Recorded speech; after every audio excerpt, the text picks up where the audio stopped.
Come on in. Everybody come on in. The circus is about to begin. Come on, y'all. Y'all know what night it is. Y'all know who this is. Let's get going. Come on.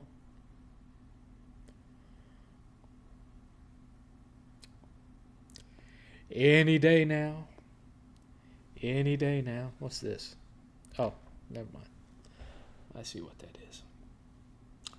Oh, Bakeba. Dark Star Archangel. Oh, no. Are you streaming every Saturday? Well, that's usually the plan. It's just things don't typically work out that way for me.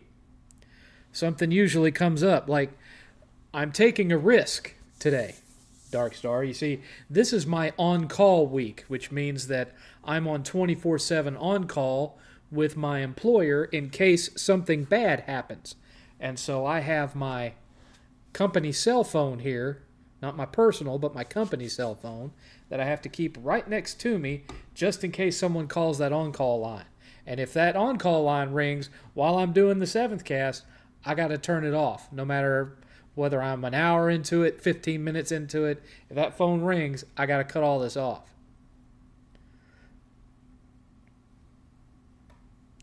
Deadpool 3, everyone is watching that right now. Full potential. Yeah, I don't know how many people are going to be watching the 7th cast tonight, because I imagine a bunch of them are going to be at the theater tonight watching Deadpool 3, which I already watched because I go to matinees because they cost less money.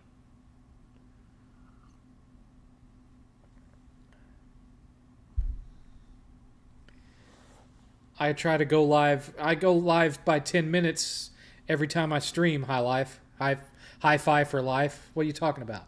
I always give y'all at least an extra 10 minutes. Just in case I need to fix something that's not working right. Case in point, can y'all hear me all right? Do I have a decent volume level? Sound like you said mayonnaise. When did I say mayonnaise? What you talking about? What you talking about?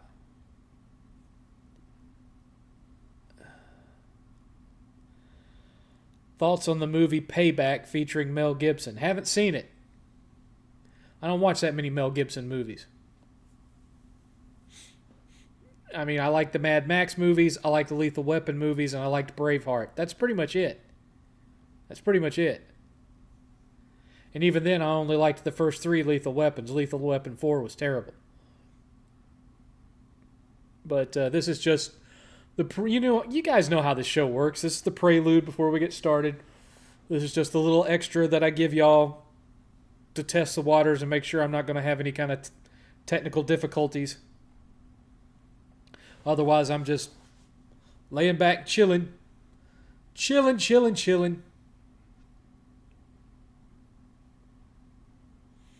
Yeah, I haven't seen Payback, so I wouldn't know one way or the other. Would not know.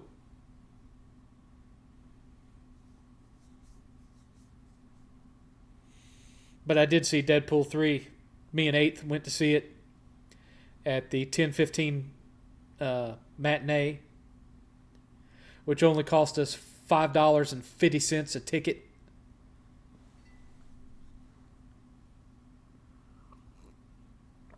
Since moving up here to the sticks, going to the movies is a lot cheaper.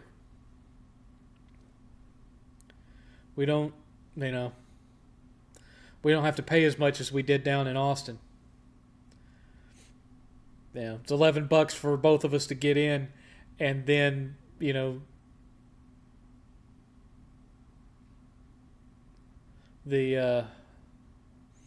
meals that we get, it's like $10 and you get sliders and waffle fries instead of just buying popcorn,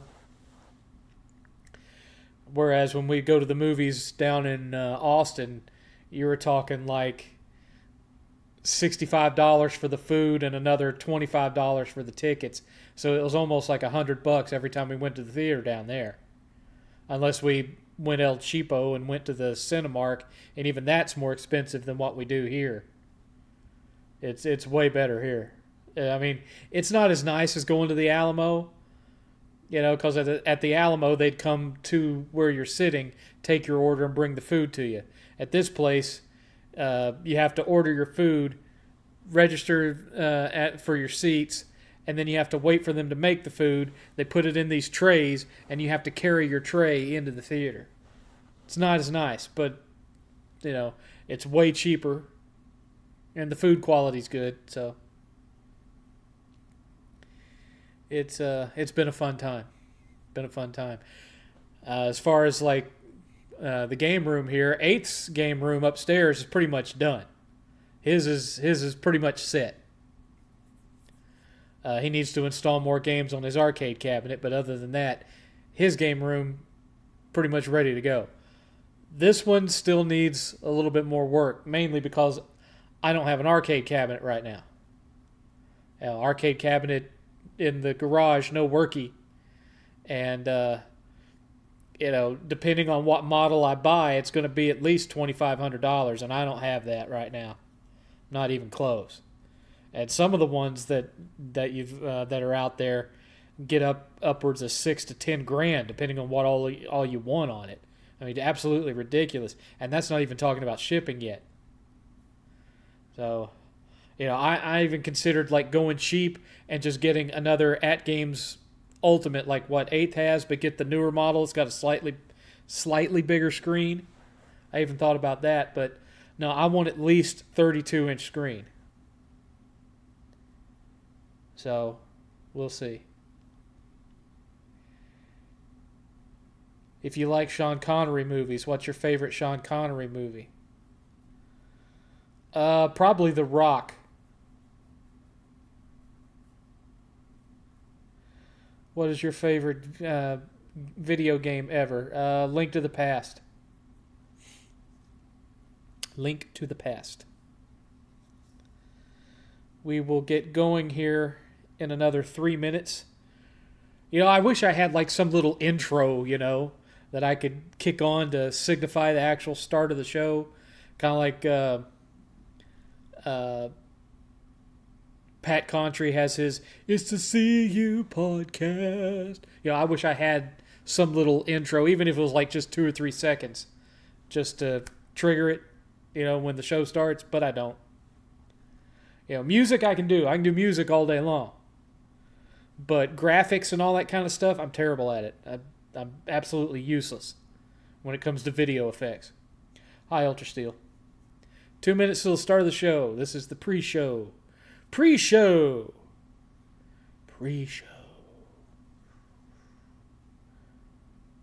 We've been doing just fine, Ultra Steel.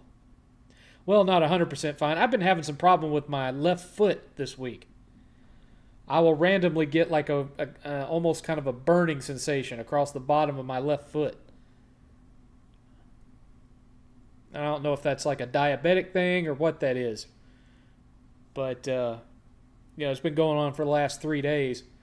Right now I got nothing. But I guarantee if I got up from here and I walked over to my chair and I sat down and raised my legs up, I'd start getting a burning sensation on the bottom of my foot. And it would last about 30 minutes and then it'd go away.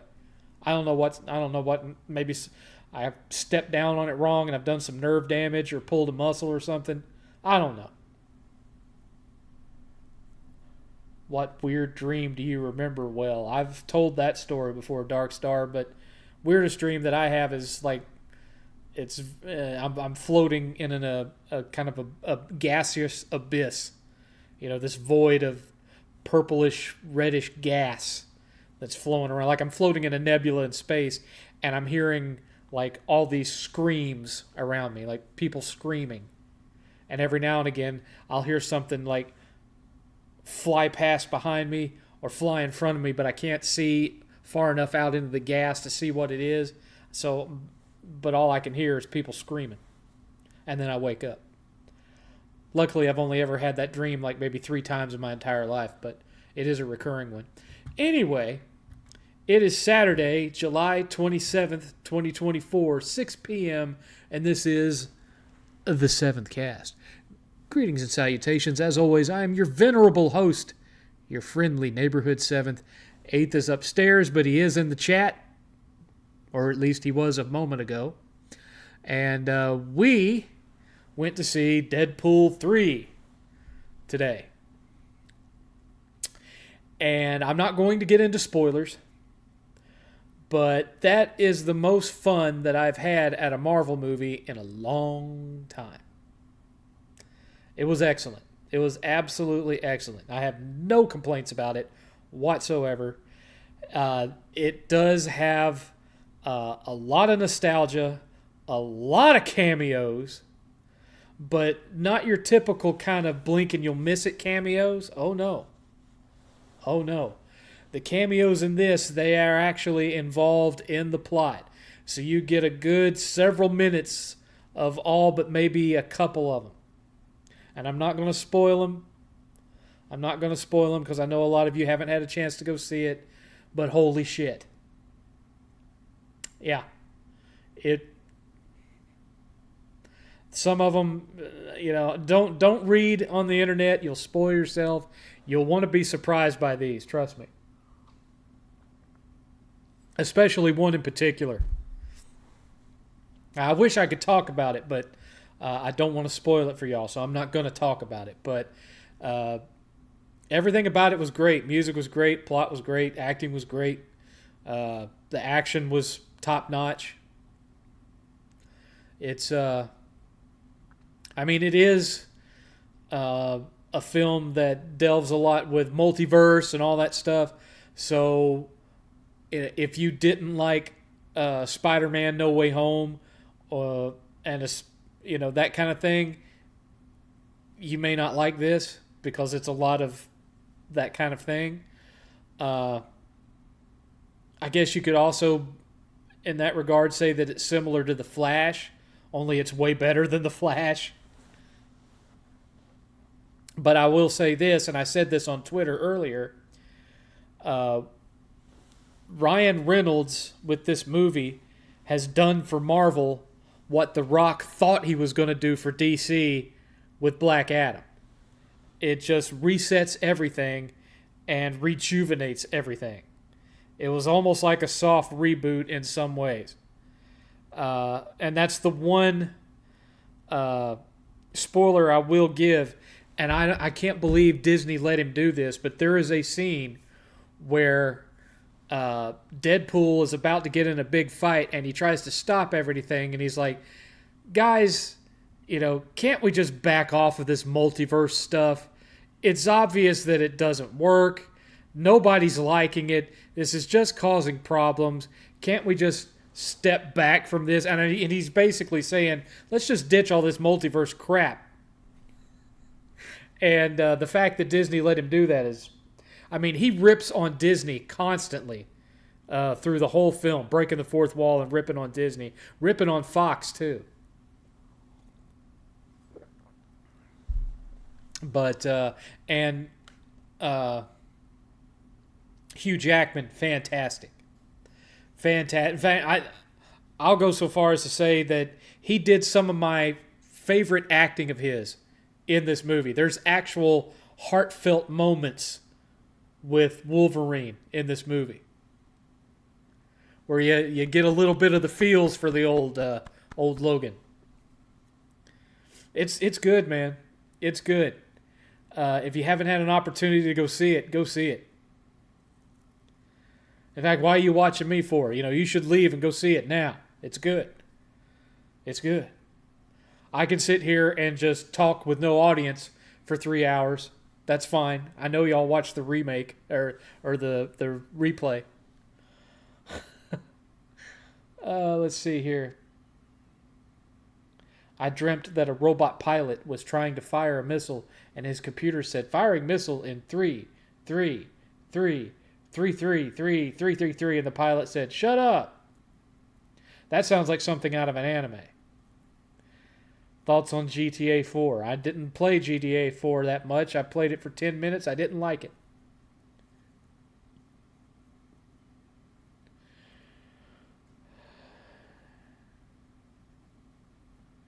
Seventh, I don't know why, but when I hear you giving the introduction to 7thCast, it always sounds like I'm beginning a roller coaster at Disney World. Well, uh,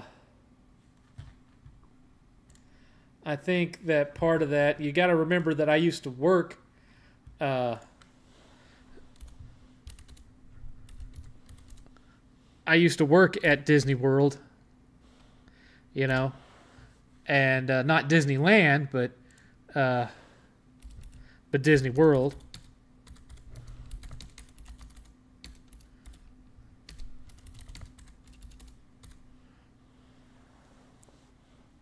So, one of the things that you'd hear uh, a lot at Disney World in Florida, walking from, uh, going from park to park, you got to ride the monorail, and you'd get into the monorail, and thank you for using the Walt Disney World monorail system. Welcome to the Magic Kingdom. Please stand clear of the doors. Por favor, mententate alejada de las puertas. You'd hear that same spiel, and you get used to it after a while, but everything there, unless it's themed, kind of sounds like the same dude. And thank you for visiting the Magic Kingdom. That same, I can't do that voice, but that's, the one that I remember is the one that y'all have heard me of doing for the Thunder Mountain, where, howdy folks, please keep your hands and arms inside the train. That guy, because some of them had a different automated voice. They had a pre-recorded, and of course, the most infamous one being Paul Frees with the Haunted Mansion, which the guy that did the ghost host in the Haunted Mansion, he was the same guy that played Boris Badnikoff on the Rocky and Bullwinkle show. Moose and Squirrel, that guy. But welcome, foolish mortals, to the Haunted Mansion. I am your host, your ghost host. Yeah, I can't do his voice either because my voice ain't deep enough, but I've listened to that 1,000 times. I grew up going to Disney. I didn't live in Florida growing up, but we went there every summer. My dad, who didn't make a lot of money, would save up all year long to take us there. And, sometimes we'd get a whole week. Sometimes he could only afford 3 days. So we'd go down there, spend 3 days in the parks, and then maybe spend a day in Kissimmee itself just doing all the cheesy touristy stuff, and then we'd turn around and come home. Or we'd drive west to Tampa and stay with family in Tampa for a day or two, and maybe if there was some money left over, he might take me to Busch Gardens or something. Sometimes, just to keep me entertained, instead of that, he would just drive me out somewhere that sold comic books, and he'd just hand me a 20 and say, buy all the comics that you can afford. And back then, they were 75 cents a piece. So I was just snatching up comic books, and then I'd spend the rest of the trip, laying on the couch in my aunt's living room reading comic books. Anyway, let's see here. Seen it yesterday, was decent. Well, I guess I liked it a lot more than you liked it, Stevie. I thought it was great. Hi, Blaze. My brother's old friend said that sounds like something from SpongeBob. I said a lot of stuff, so I'm not sure what you're referencing there. That's all right. That's all right, Blaze. The last Sonic game you played and enjoyed. Sonic Adventure 2. I didn't like Unleashed at all. What's up, 7th? Are you looking forward to the new Zelda game? I'm not in any rush to play it. I mean, I haven't even played Super Mario Wonder. We don't even have it. We don't have Super Mario Wonder. I offered to get it for 8th when it came out, and 8th was like, I don't really care. 8th likes the 3D Marios better than the 2D. He doesn't care for the 2D that much. 7th, your experience with Disney World stuck with you. Well, especially once I actually worked there for 2 years. I experienced a lot of interesting things working for the company. But, it's not the same now. It's not the same. I mean, it's really catered to nickel and diming rich people now. That's really all it is just conning rich people out of their money. That's what Walt Disney World represents now. It's a joke. You know, you can go to Islands of Adventure and Universal, and eventually their new Epic Universe park for way less money and have a much better time right now. That's just the reality of it. It's terrible, but that's the way it is. It shouldn't be that way, but that's the reality.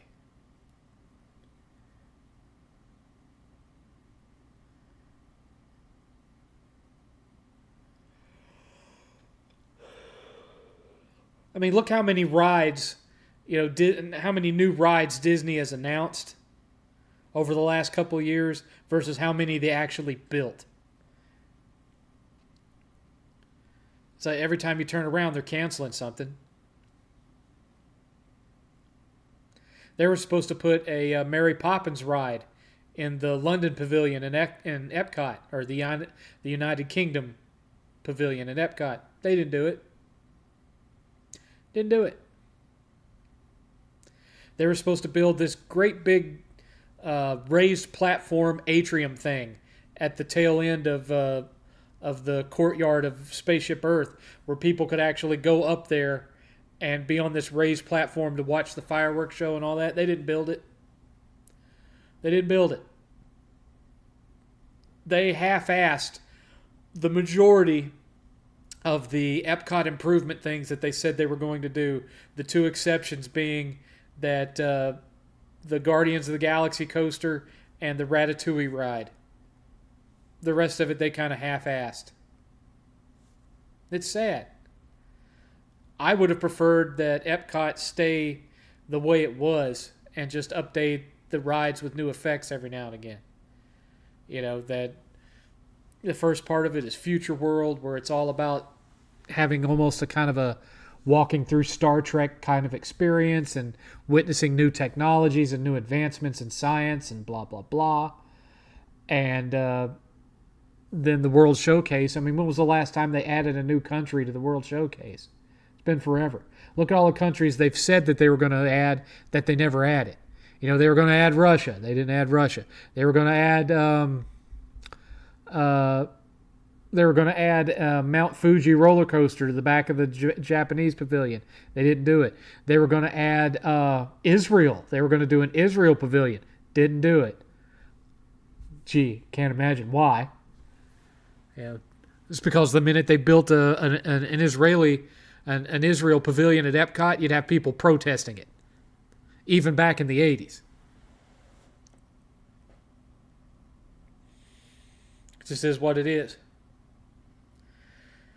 I loved Epcot. When I was a kid, once Epcot was open, Epcot became my favorite park. I loved Epcot because I was a big,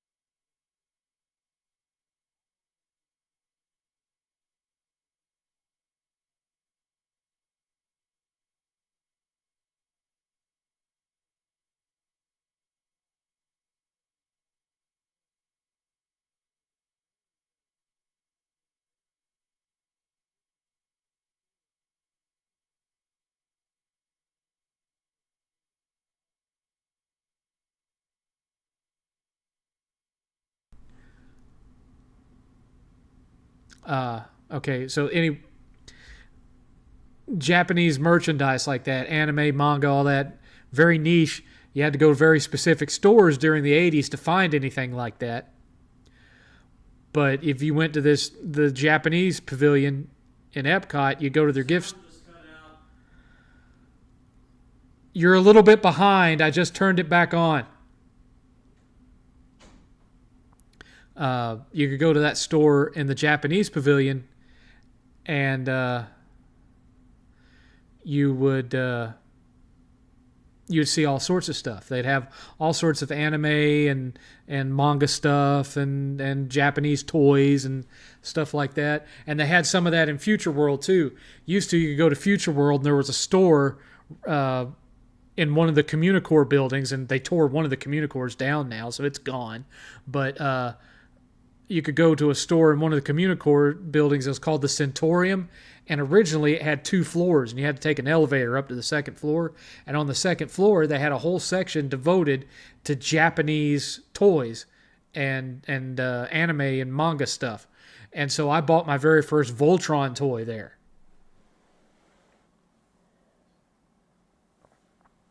All of that's gone now, but you can still buy anime stuff at the Japanese store, the Japanese pavilion. But it's overpriced. It's more expensive than where you'd buy it pretty much anywhere else. But it may be possible for you to find some hard-to-find thing there that you haven't been able to find anywhere else. You're going to pay a premium for it to buy it at Disney, but you'd at least have a neat story and say, well, you bought yours at a con? Well, I bought mine at Epcot. You know. What's your favorite Rainbow Road level in Mario Kart? I never really got into Mario Kart. I've told you guys before, I'm not the biggest on racing games. The only racing game that I've ever really, really loved was Burnout Paradise.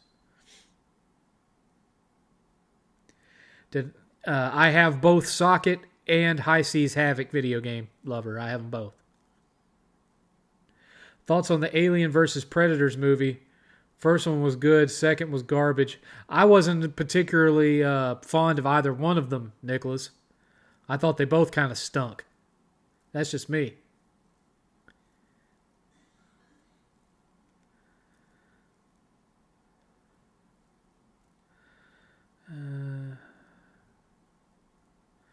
Hi, Ben. How's it going, sir?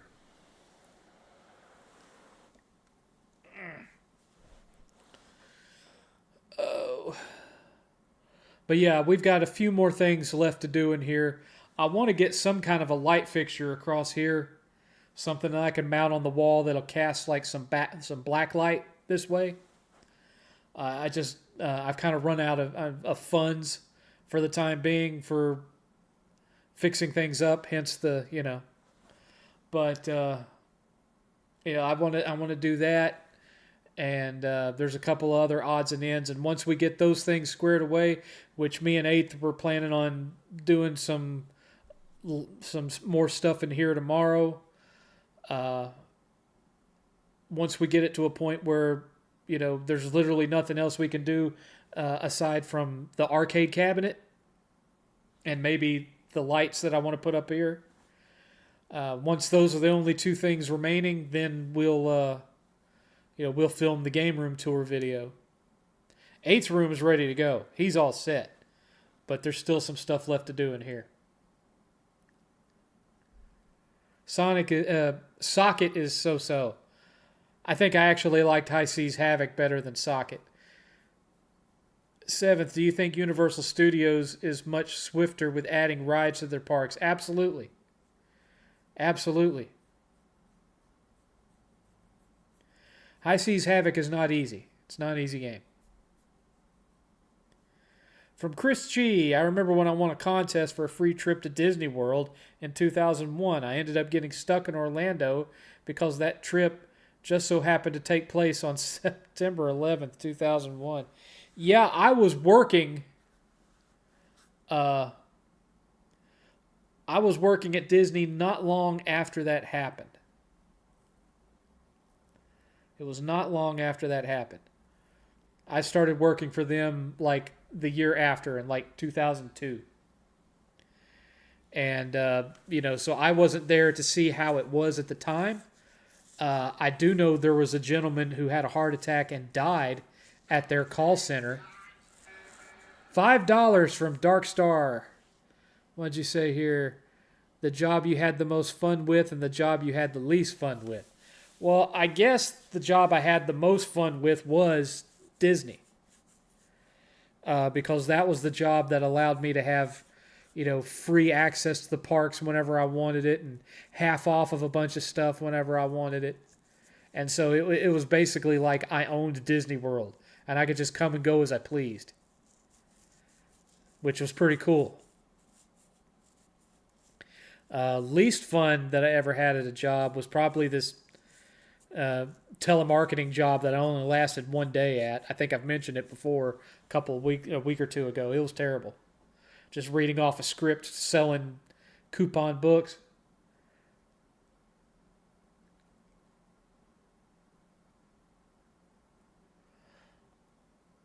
I have El Viento, video game lover, and Thunder Force 3 is my favorite shooter on the Genesis.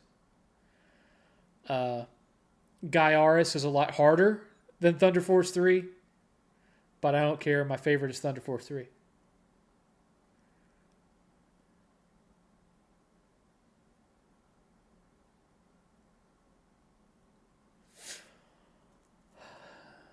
Yeah, I can tell a bunch of people are out watching Deadpool because here I am. I'm like almost 30 minutes in. I'm 30 minutes into the show, and only 14 people have shown up. So I've got like instantly half the audience I normally get. That's fun. That's fun. Thank you for the $5, Dark Star. I appreciate you.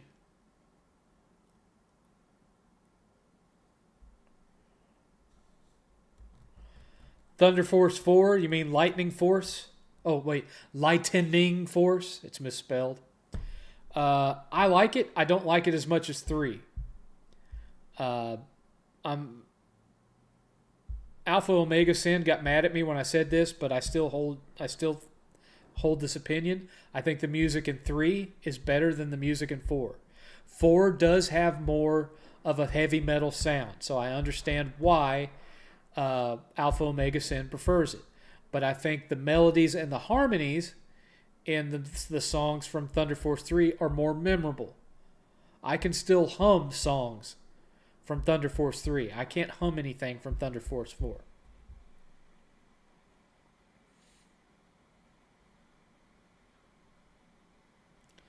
Deadpool 3 was a lot of fun. I can't spoil it.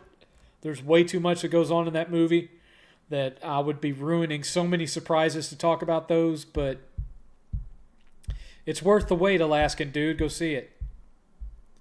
I've been on a shmup binge. Gonna play Airbuster soon. Well, let's see. Genesis, you got Thunder Force 2, 3, and 4. Gaiaris, Arrow Flash, Whip Rush, Hellfire. There's a lot of good shooters on Genesis. Genesis destroys Super Nintendo when it comes to shoot 'em ups.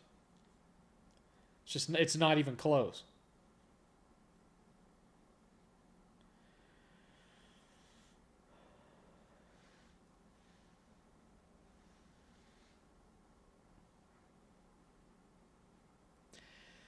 I remember that I liked the closing credits music for Thunder Force 3 so much that I sat down and transposed it on guitar so I could play it. That whole dun dun dun dun dun dun dun dun dun dun dun dun dun dun dun. I transposed it so I could just sit and play it on the guitar. I really liked that little piece of music. Was Hugh Jackman's performance better or worse than Logan? I liked it just as well. I mean, he's playing a different Logan than that Logan. I mean, you do see the Logan from Logan. That's all I'm going to say. You do see him. But that's not the one that you spend the majority of the movie with. Soul Deece was so-so. I had the Sega Saturn one, Soul Feast,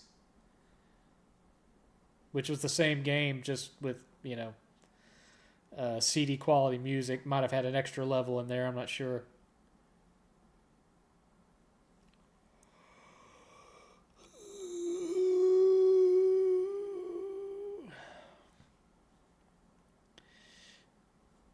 Video game lover, I can't speak for 8th, but or actually Ultrasound. I can't speak for 8th. Ultra Steel. Shit, I'll get it right eventually. Ultra Steel. I I can't speak for 8th, but I come from a time when video game consoles didn't have intro screens. You just turned them on and there they were. I mean, the closest thing to it back then would have been Coleco, where each video game had its own little brief title screen before going to the actual game screen. So, the screen would come on, say ColecoVision, and it'd give you the name of the game. And then you'd have a little menu of stuff, and then you could actually go into the game from there. Unless you want to count Commodore, where every game started with a blue screen, and you had to type, load, star 8, 1, or whatever. I can't even remember now.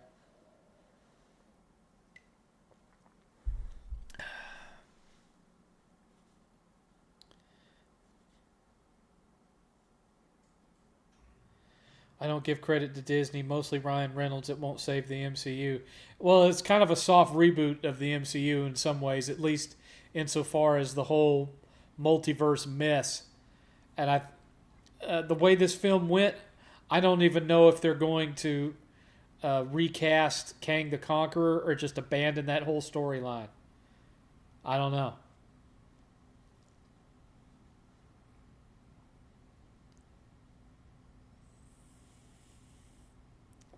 I mean, no one was really loving it, let's be honest.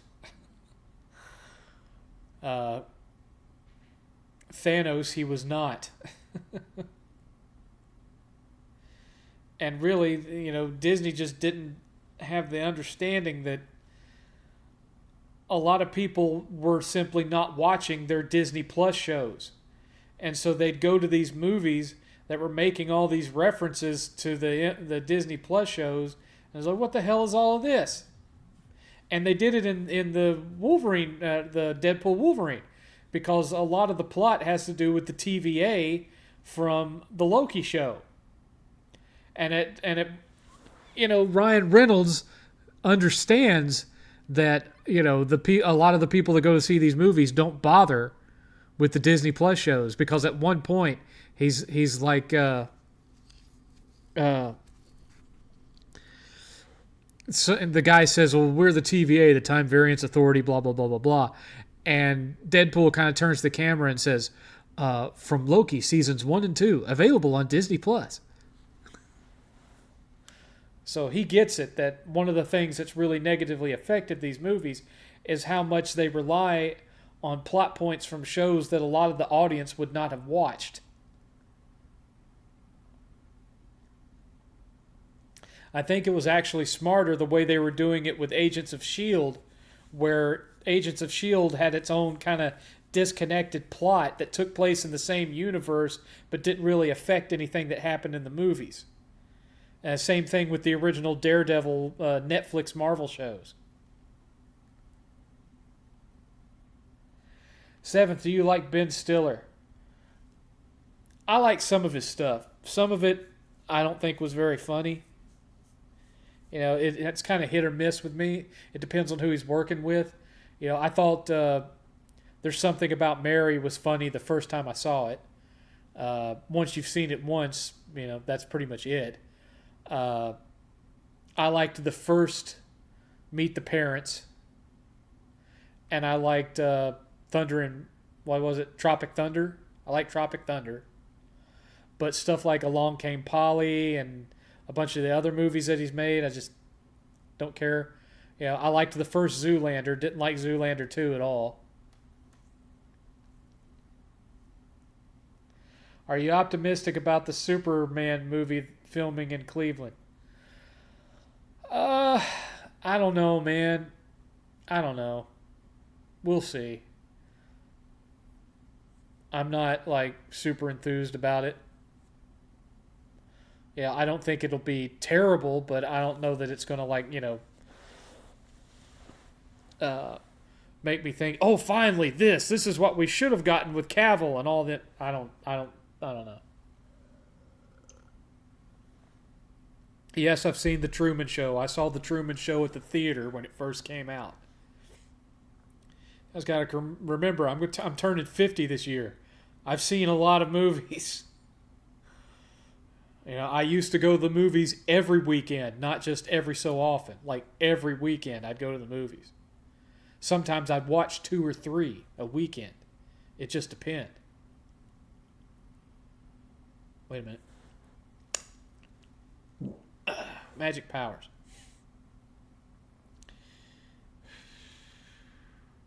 Wow, 12 whole viewers. I am blessed.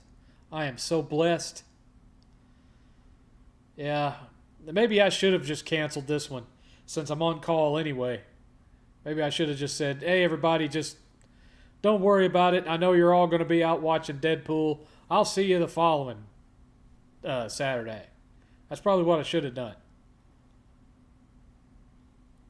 But that's all right. I'm on here now. I might as well see it through. 7th, did you see Black Bond's recent video on broken games, raging at getting killed in video games? BG's rage was hilarious. Yeah, Black Bond's never been a shy one to troll people in his own online social circle, shall we say. So that doesn't surprise me at all. He's never really tried it with me, but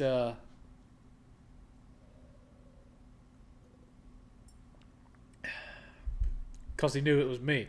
But with guys on the weapon wheel, he trolls them all the time. Although he kind of let his channel go a long time without doing anything with it, not even live streaming, and so he doesn't really get views anymore outside of the Weapon Wheel podcast. But he still makes vids. Are there any GameCube games you like? Been playing it more lately? Not really, man. GameCube and N64 are my 2 least favorite Nintendo consoles. I mean, I even like the Wii U better than like the N64. There just wasn't. I really, really, really disliked the fact that the N64 only had 1 analog stick. And I know the Dreamcast only had 1 analog stick too, but a lot of its games didn't need a second one. And I just liked the shape of the Dreamcast controller better than the N64 one anyway.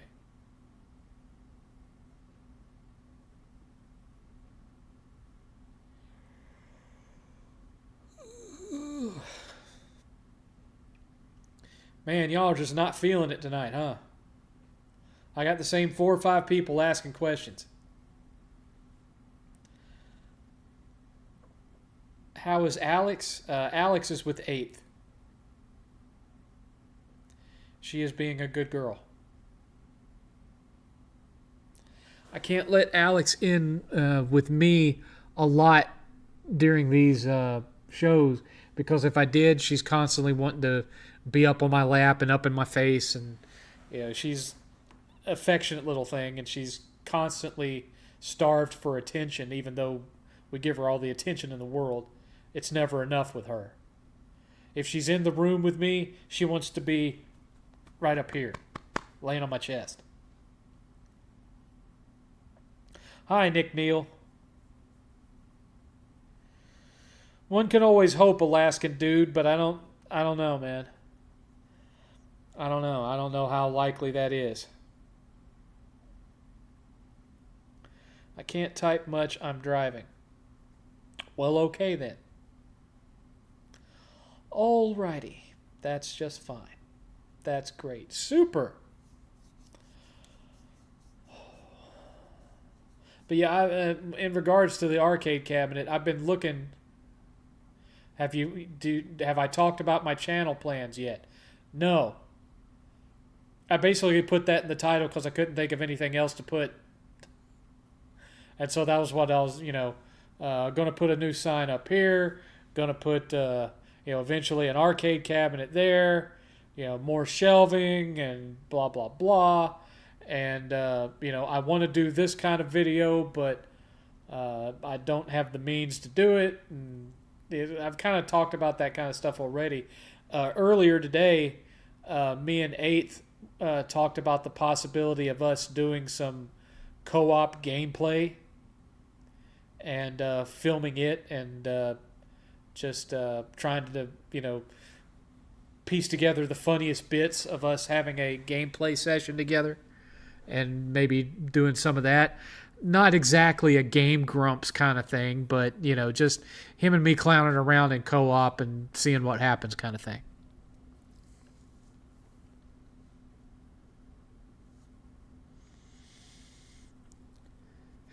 Yes, I've played Simpsons Hit and Run. Seventh, you didn't notify people of the 7thCast on X. Maybe that's why not as many people have come in yet. I don't really think that many people that watch the 7thCast follow me on Twitter. Most of the people that follow me on Twitter are like people that started following me back in 2014 during the whole Gamergate thing. Let's see here.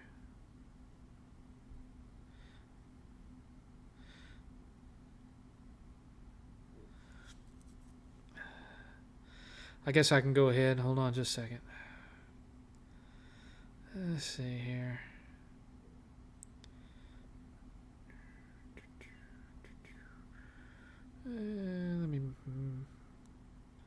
I'll go ahead and try to put it on there. I forgot about it this time.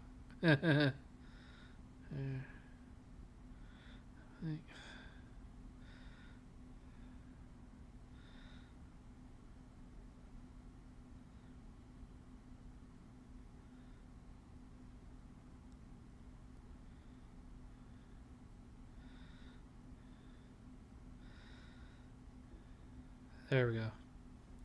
All right. That takes care of that.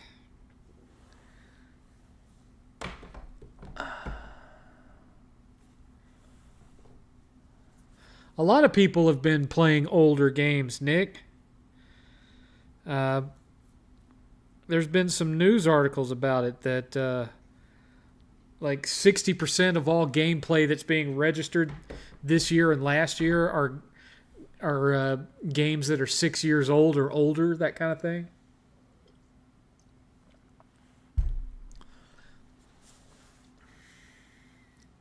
Makes you wonder why that is, don't it? For one, older games that are 6 years old, that's PS4 stuff. PS4 stuff is still perfectly good, and a lot of it is cheap right now. A lot of PS4 games you can get for just a couple of bucks because it hasn't really become collectible yet for most of the games out there. So you can build a fairly massive PS4 library with not a whole lot of money right now. Right now, the ones that are skyrocketing are 360 and PS3. They're starting to go up with certain titles because those are just now getting to the point where people that started playing those systems when they were kids are now adults with discretionary income and are nostalgic for it. And so they go out and they buy a 360 or they buy a PS3 and they start buying up old games. And so that's why those are now starting to go up. Yes, at least we're getting Astro Bot 8th. So 7th, I watched another Alien film from back in the day, Invaders of the Body Snatchers with Donald Sutherland. It was pretty good, but it's not as scary as The Thing. What you think? I do like the little twist at the end with Donald Sutherland. I like that ending. I think that's a little bit of a more satisfying ending than The Thing, because you kind of know where that's going to go, but with The Thing, you don't really know where it's going to go.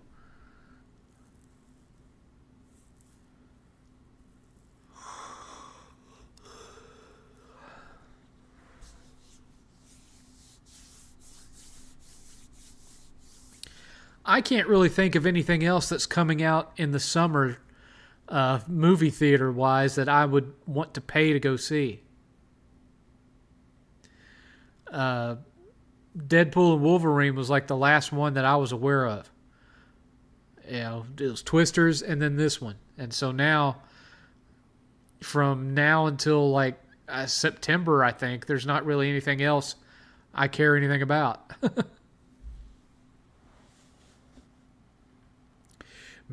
Mostly, we've been looking at getting back into physical media for movies, because we spent a long time not buying movies on physical media and buying them digitally. But there's been a few things that have happened recently where we've kind of turned around on that, and we're looking at getting back into physical media with 4K. And so, we've started out small. We don't have a tremendous amount. We have a few that we picked up during Prime Day. Romulus is in August. Well, I guess I'm taking 8th to see Romulus. Which, don't get me wrong, I trust Fede Alvarez. I think he's an excellent horror director. But I've been burned by every Alien movie there is from Alien 3 up. And so I'm just not going into that movie with any confidence that it'll be good, even though it's a Fede Alvarez movie. But we got a few 4K Blu-rays during Prime Day. Mostly stuff for 8th. And then, I got 2 of the James Cameron ones. I got True Lies and The Abyss. I didn't buy the Blu-ray or the 4K of Alien, the Alien quadrilogy or whatever, because I already had the whole thing on Blu-ray, and it already had the extended cut and all that, so I didn't need to rebuy it. I mainly wanted True Lies and The Abyss, and so I got those. And we've got some other stuff, 4K. We have the Matrix trilogy and V for Vendetta and Kong, the Peter Jackson Kong, the Lord of the Rings extended trilogy. We've got some stuff on 4K, but not a massive amount. When we do the room tour, you'll see what we have.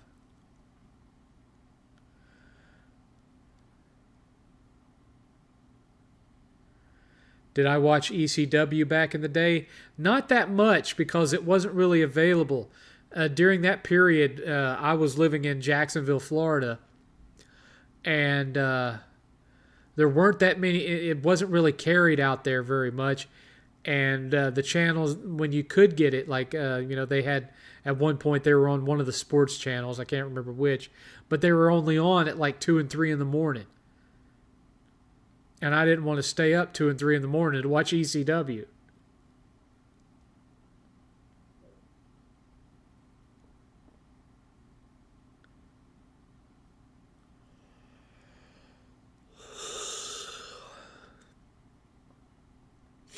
$16 viewers. Ooh, we went up by 2. But, donations are now just in general. Just for in general improvements to the show and whatnot. I quickly realized that I actually didn't need as much money for the shelves as I thought, because this wall over here is actually only big enough for 2. I thought I'd be able to get 3 more, only 2. So I ordered the 2. So donations are now just for whatever. Which that would include if there was a game that you guys wanted me to review that I didn't already own, or a game that maybe you wanted to see me and 8th play in co-op that I don't already own. You could donate for me to get that game. Something like that. Or if you wanted to help with putting a cool light fixture up here, or just whatever. Just stuff to improve the channel.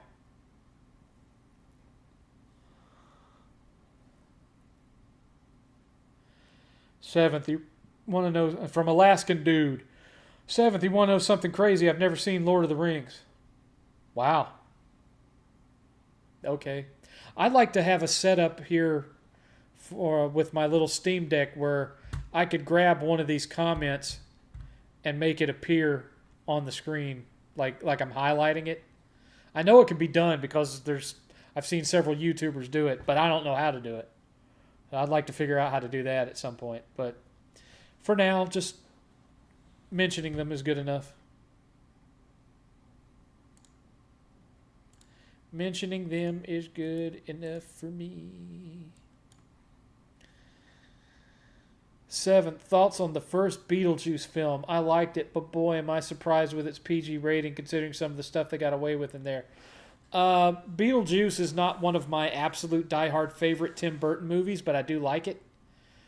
I mean, it's kind of a bit of a pull tease to put it a little nicely because it's called Beetlejuice and they advertise it. They advertised it with all sorts of clips of Beetlejuice from the movie, but then when you actually watch it, Beetlejuice is barely in it. Now I have heard that it's not as bad with this new one coming out, but who knows? Who knows?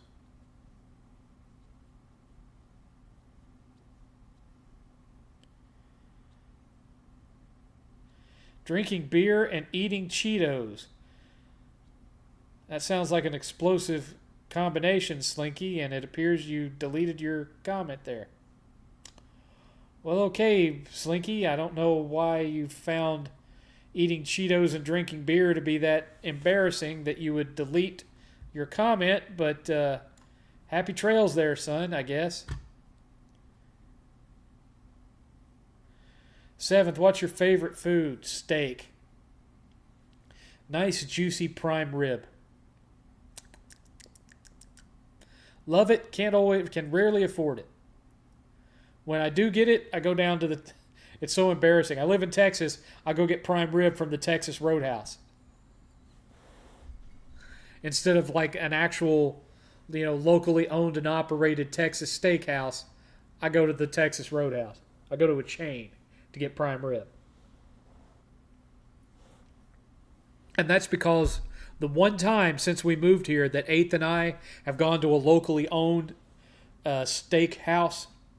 It was called the Texas Cattle Company or something like that. It was terrible. It sucked. It was not good, and it was overpriced.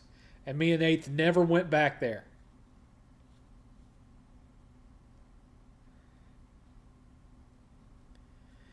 Hey, 7th, I got my internet working. Greetings from Munich, Germany. It's 2 a.m. here. I didn't know you were from Munich, enemy. But I'm glad you got your internet fixed. Jawohl.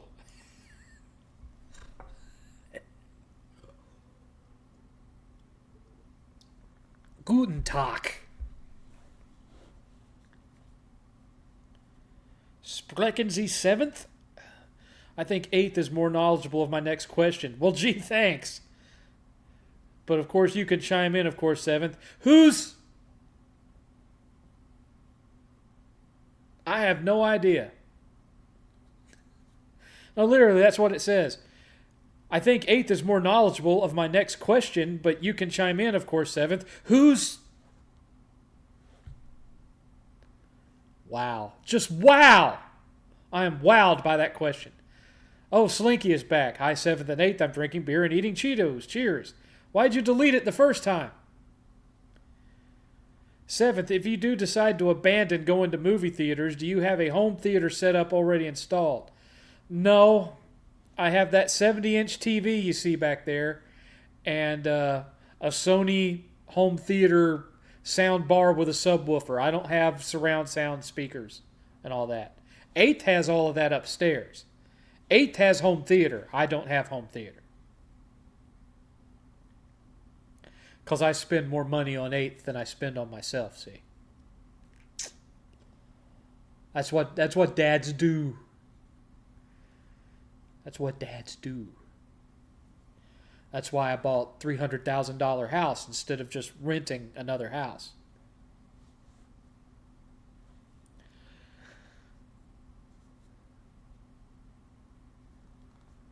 Who is going to win, a full-powered Tarnished or a full-powered Dragonborn? I have no idea.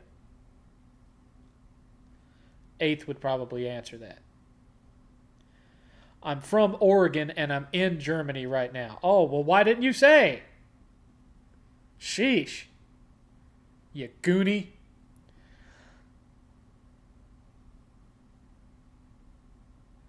What's your thoughts on do oldies? Oh, I refuse to do anybody that's more than 5 years older than me at this point.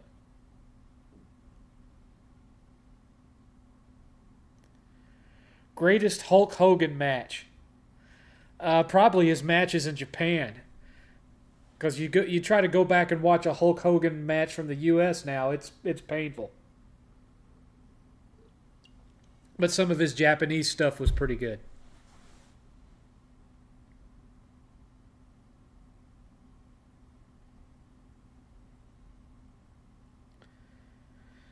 Do you think first party games from Sony needs a change up in gameplay? It's getting a little bland with some of their games. Oh, you're talking about third person over the shoulder open world game? Is that what you mean?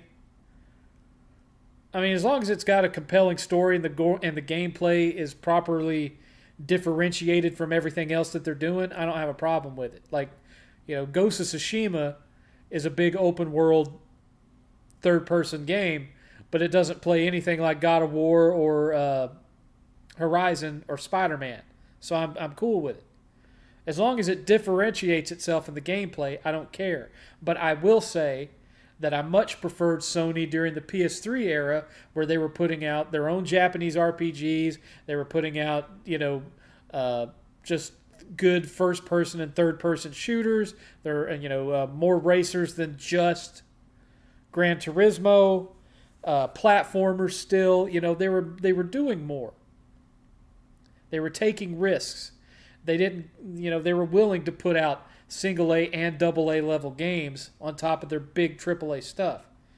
And now we're not getting all of that. And so it makes the platform feel more bland and less special. I mean, with PS3, sure, the first little bit of it was kind of dry, but starting in 2009, it's like every time you turned around, there was another banger. It was just constant flow of games. We're not getting that now. It sucks. I can't think of a time where I was less enthusiastic about playing video games than this generation. I mean, Eighth can tell you, I don't play games that much these days. I mostly work, watch a little TV, and sleep. I don't play games that much because I'm just not that motivated or enthused about the stuff that's coming out. I mean, yeah, I've got Baldur's Gate 3, but every time I play it, I'm thinking, I'm not even scratching the surface of what I need to do here. How much longer am I going to be playing this game? I still haven't finished System Shock. I haven't finished Sandland. I've got all these games that I haven't finished because I just, none of it really super excites me. It's very hard for a game to get its hooks in me these days because so much of it is just the same old crap. Now, when RoboCop came out, I ate RoboCop up. A lot of that had to do with nostalgia, but I loved RoboCop. I marathoned that thing. I've just plowed my way right through it. But a lot of the stuff that's come out this gen hasn't been that way for me. I have not even played Ragnarok yet. Has not even entered my PS5.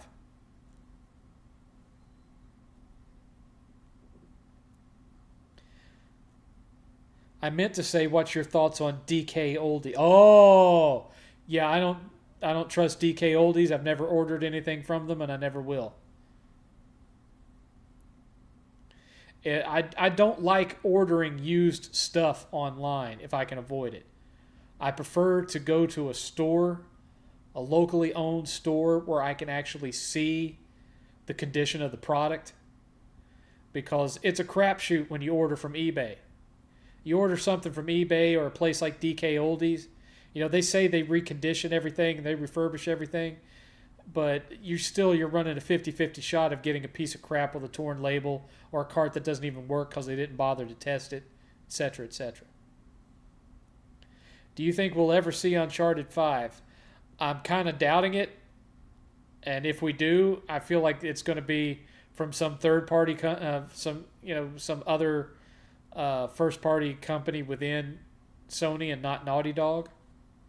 I think that Neil Druckmann would take going back to Uncharted as a personal defeat, which is why he tried to make the ending to Uncharted 4 so definitive.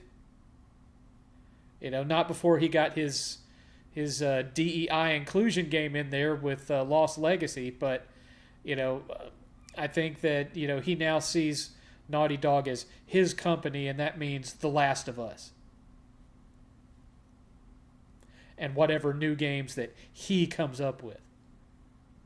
So if we do see anything else Uncharted, I don't think it'll be Naughty Dog that makes it. I could be wrong, but that's just how I feel about it. 7th, do you know about the Cody Ko situation? Cody Ko situation? No. I don't even know who that is. PS4 definitely had a lot more to it also compared to PS5. Yes.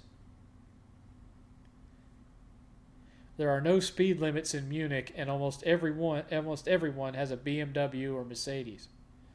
I would have no interest in owning either one of those vehicles. 7th, do you have any favorite family road trip film? Christmas Vacation, Goofy movie, stuff like that.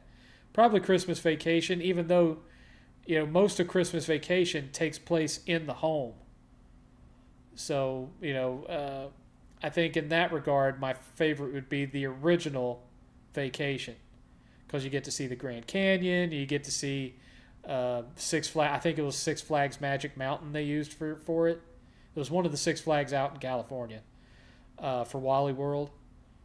Yeah, that would be my favorite road trip movie overall. But then again, I even liked the reboot they did of Vacation that nobody went to see. I even liked that one.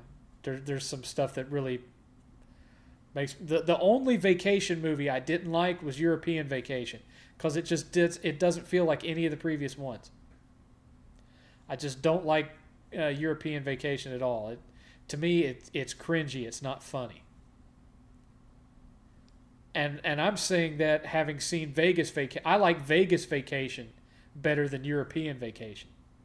For real.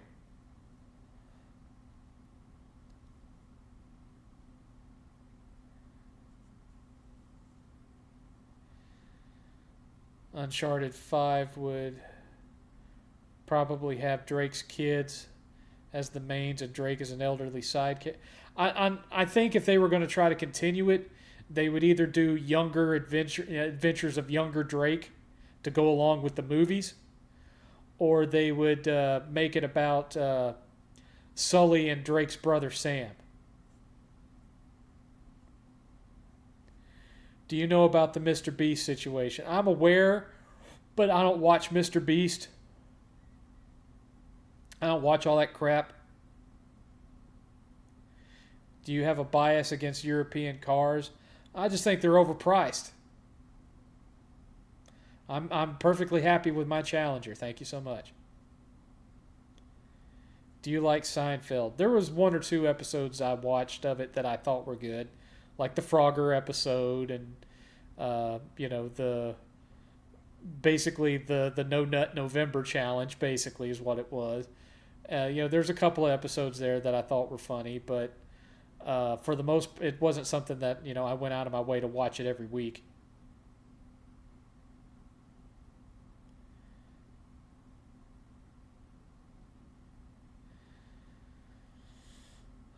I think Sony needs more platformers like Sly Cooper, Jack and Daxter, Ratchet and Clank, those type of games. That style of game is not as popular as it once was, except on Nintendo Switch. On Nintendo Switch, platformers still do well. On Sony and Microsoft, not as well. Although I do think that the new Astrobot game was done with small enough of a budget that it won't have to sell, 10 million copies to be profitable. I think I'm fairly confident that Sony will make money off of Astrobot, because there will be just enough people who are PS5 owners who are fans of Mario Odyssey that will want a Mario Odyssey style game on PS5 that will go out and buy that game.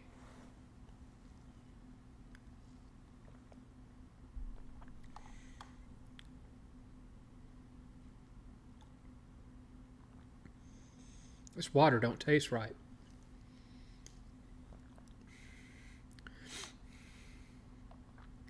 This water tastes like it came out of a garden hose. I don't know what's going on with that bottle of water, but it don't taste right. Let's try this one.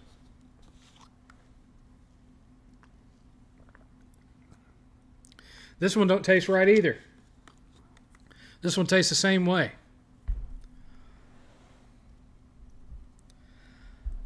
I don't know what's going on there, but that water don't taste right. I'm going to hold off on drinking those.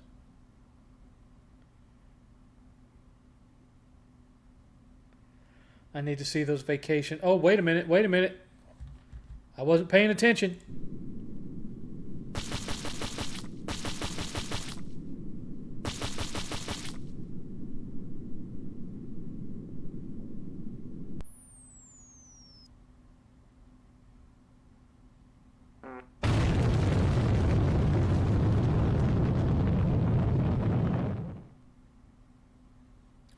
Two hours remaining, people.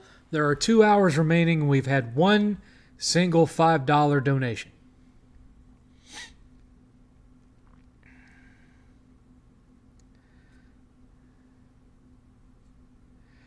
Would purchasing a PS5 Pro change your outlook on this gen? Probably not, because it's not how pretty the graphics are. It's the actual games that are being released. It seems like everything has stagnated. You know, there's still some creativity coming out of the indie scene, but for the most part, things have stagnated. There's not as many games, period, coming out, and the ones that are coming out, for the most part, haven't been as good.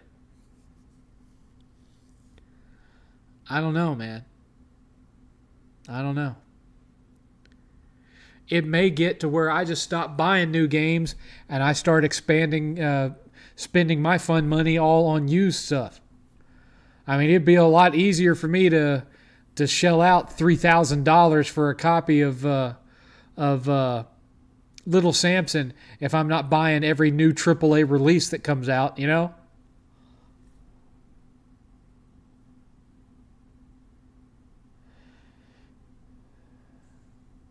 Seventh, have you ever played the game Rival Schools on PS1? It's such a crazy fighting game. I do remember playing Rival Schools, but for some reason I thought I played it on Dreamcast and not PS1. Maybe I may be thinking that wrong. I don't know. I'm old. PS2 was probably the best Sony has had with the variety of games. PS2 had a fantastically diverse and large library, massive library. That being said, we only own a fraction of it. We only have about a little over 100 PS2 games. I think I have my list right here. If y'all want to know exactly everything that I have on PS2, I can tell you right here. I can tell you right now. Y'all just hold on. While you got. Hold on. I'm getting there. Let's see. I find a console. A Sony PlayStation 2. Oh, Lordy. Let's see. I have Dot Hack Volumes 1, 2, and 3. Ark the Lad, Twilight of the Spirits, Armor Core 2, Armor Core 3, Bakugan Battle Brawlers, Batman Rise of Sin Tzu, yes I know, Battle Engine Aquila, Berserk Millennium Falcon Hin Semi-Sin blah blah blah. It was only released for Japan, but we have it. Bionicle Heroes, Blood Omen 2, Castlevania Curse of Darkness, Castlevania Lament of Innocence, Champions of Norath, I do not have the second one, wish I did, Chaos Wars, Chess Master, City Crisis, Constantine, Crazy Taxi, Crimson Sea 2, Dark Cloud 1 and 2, Destroy All Humans, Devil May Cry, Dirge of Cerberus, Final Fantasy VII, Disgaea, Hour of Darkness, Dr. Muto, Dragon Quest VIII, Drakengard, Endgame, Aragon, Eternal Ring, Final Fantasy X, Final Fantasy X2, Final Fantasy XII, Front Mission 4, Future Tactics, G.I. Joe, The Rise of Cobra, Ghost Rider, God of War, Golden Compass, Gran Turismo 3 A-Spec, Grand Theft Auto 3, Grand Theft Auto San Andreas, Grand Theft Auto Vice City, Grandia Extreme, Gungrave Overdose, Harry Potter and the Chamber of Secrets, Harvest Moon, Hitman 2, Hitman Blood Money, Hot Shot Golf 4, Jack 3, Jaws Unleashed, Jet X2O, Killzone, Kingdom Hearts 2, Kingdom Hearts Chain of Memories, La Pucelle, Magna Carta, Makai Kingdom, Manhunt, Mark of Kree, Matrix Path of Neo, Max Payne, Maximo Ghost of Glories. No, I don't have the second one. Medal of Honor Frontline, Mega Man Anniversary Collection, Mega Man X Collection, Mercenaries Playground of Destruction, Mummy Tomb of the Dragon Emperor, Nightshade, Okagi Shadow King, Okami, Onimusha 3, Orphan Scion of Sorcery, Pirates of the Caribbean, The Legend of the Black Pearl, or The Legend of Jack Sparrow, whatever that game was, Prince of Persia Warrior Within, Project Eden, Project Snowblind, Radiata Stories, Ratchet Clank, Ratchet Deadlocked, Red Faction 2, Resident Evil Code Veronica X, Rise to Honor, Robin Hood Defender of the Crown, Robotech Invasion, Rocky, Rogue Galaxy, Rogue Trooper, Scooby-Doo First Frights, Shin Megami Tensei Persona 3, Shin Megami Tensei Persona 4, Silent Hill 2, Silent Hill 3, Silent Hill 4, Sims 2, Siren, Sonic Mega Collection Plus, Spawn Armageddon, Spider-Man 2, Spy Hunter 2, Star Trek Encounters, Star Wars Battlefront 1 and 2, Street Fighter Anniversary Collection, The Summoner, no, I don't have the second one, Siphon Filter Dark Mirror, Tales of the Abyss, Tim Burton's Nightmare Before Christmas, Tokabot Plus, Tom Clancy's Ghost Recon, Transformers, Tribes Aerial Assault, Twisted Metal Black, Valkyrie Profile 2, Silmeria, Beautiful Joe, Xenosaga Episodes 1, 2, and 3. And that's everything that we currently have for PS2.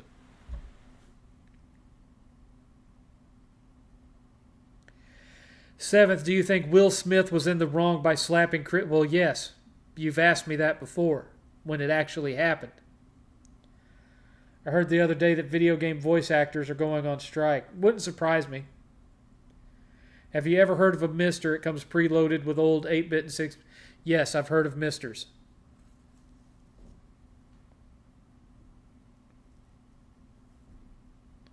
I remember Gun, such an underrated gem. It's a good game. It's a good game.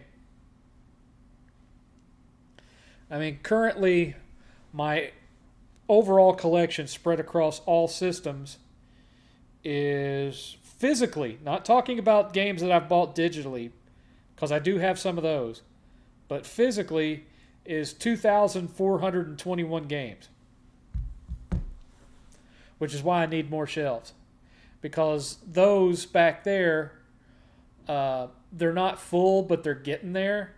The bigger the NES collection gets, because that's what I'm primarily focused on, is NES carts. I have like 440, and I think there was a little over 700 that were released in the States, so I'm just like right at the halfway mark. Magic powers.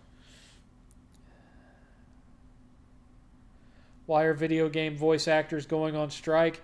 Because regular actors went on strike and got some of the shit they wanted, I guess. Seventh, would you say Tombstone is the best Western film?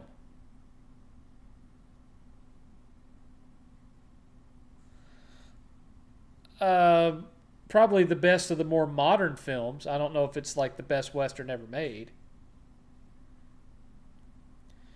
At seventh, took PS2 for granted. Nothing will ever top it. Still holds up many trilogies and new franchises. PS2 was big back then. Oh, it was huge. I mean, it still hasn't been outsold to this day. What are your thoughts on the Bayonetta actress being underpaid? And I don't know how true all that was. There was a lot of fact checkers that came out and refuted some of the stuff she said. So I don't know. I don't know. Don't really care.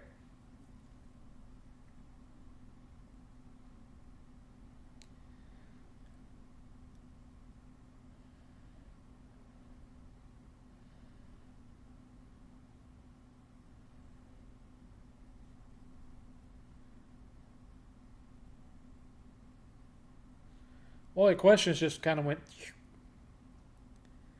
We need more people that are watching to ask questions because we still have the same little handful of people asking questions. New people need to ask questions. We really, I mean, I know you guys like just having, exclusive access to me for 3 hours on the weekends to where, I get almost every question answered. But we probably really should kind of focus on getting new people to come in here because, it's going to get boring for y'all having the same 5 or 6 people asking all the questions every weekend.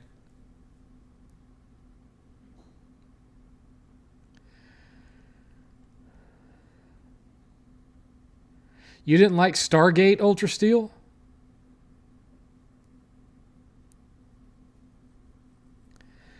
I mean, I would say in the least that Stargate 94 is infinitely better than Escape from L.A.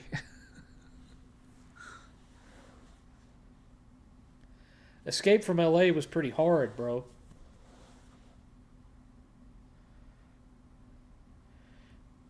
I played Onimusha and Onimusha 2. We have the remaster of Onimusha on PS4, but I haven't played it. I didn't like the original Onimusha as much because it had the tank controls. I liked it better when they switched it to more of a Devil May Cry style gameplay.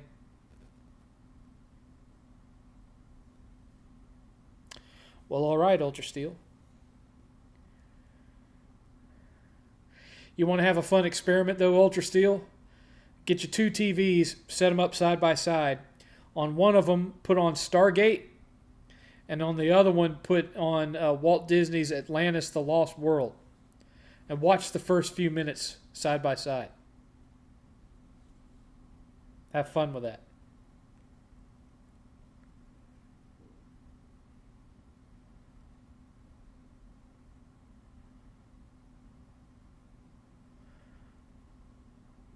Jak and Daxter was underrated on PS2. It's rumored to come back. Won't be as good unless a remake. They should remake Jak and Sly. I don't know.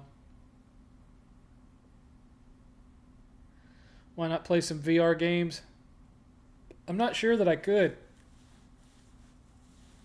Lately, I've been having some on-again, off-again vertigo problems. And I'm wondering if playing games in VR would set that off.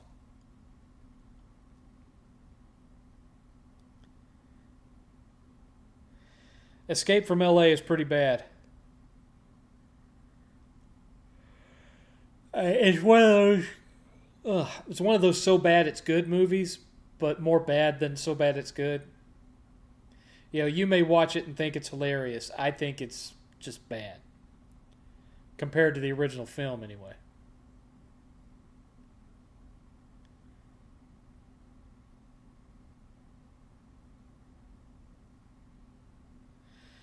Well, yeah, Atlantis: The Lost Empire.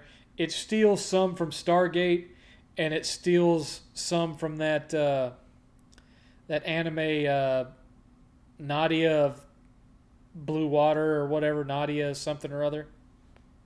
It borrows from it. So it borrows from 2 different sources.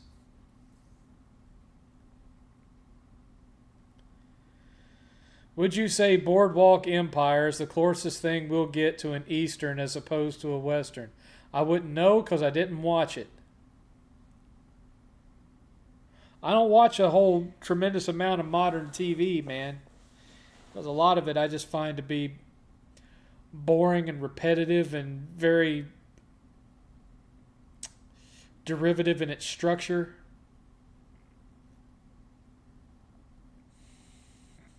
I watched some of it, but not like how long is the new season of Cobra Kai been on Netflix now? It's been a few days. I haven't watched a single bit of it. Not a single bit of it. I've watched not the newest season anyway, because I'm just not that big a fan of that show.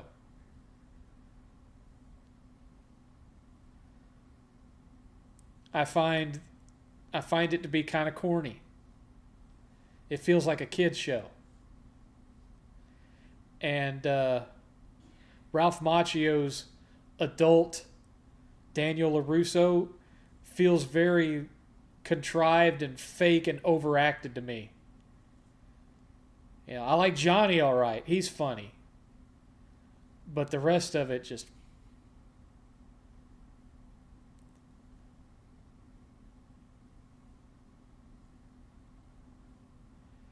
And, probably this season, because they're doing this in every show that calls back to anything older, they can't do it live because Pat Morita is dead. But, they'll find out some kind of, thing where he accidentally killed some guy in a duel when he was in his teens, or some kind of dark thing in his past that Daniel didn't know about. And so he'll have some kind of crisis of conscience or something, like have I been hero worshiping the wrong man all these years, blah blah, which will cause him to have doubt about himself. I know it's coming. They've been kind of setting up for it for years, but since this is the last season, this will be the one where they do it, where they'll try to make Miyagi look like less of a good character than he was. It's coming, folks. It's coming. It's one of the reasons why I haven't watched any of it, because I already know what they're going to do with some of it. I can taste it.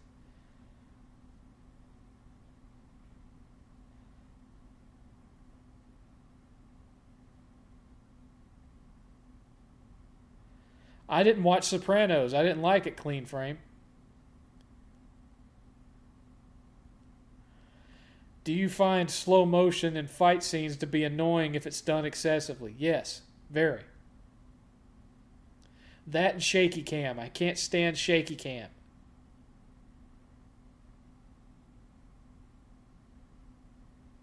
For me, shaky cam just feels lazy.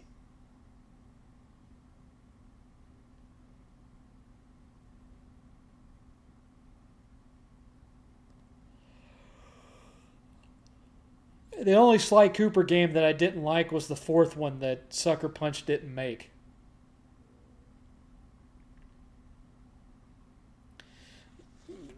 To put a better frame on it, clean frame, pun intended, I don't like a lot of HBO shows. I liked Game of Thrones up till around maybe season 4 or 5, somewhere around in there. I didn't like True Blood. I didn't like Sopranos.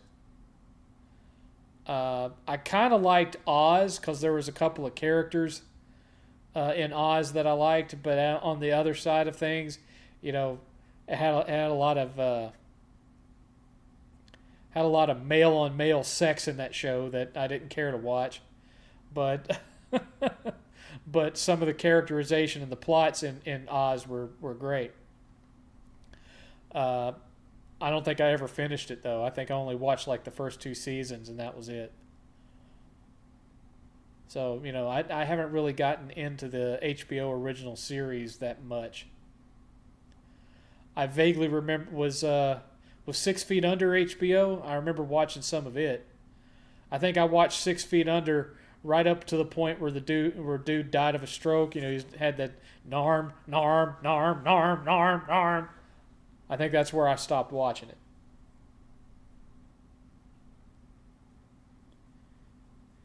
Yes, I watched Sons of Anarchy. Wasn't that AMC? I watched Sons of Anarchy. I liked it. 7th, I gave the first 2 episodes of Ash vs. Evil Dead a chance. And have you seen the movie They Live? I love They Live. I love They Live.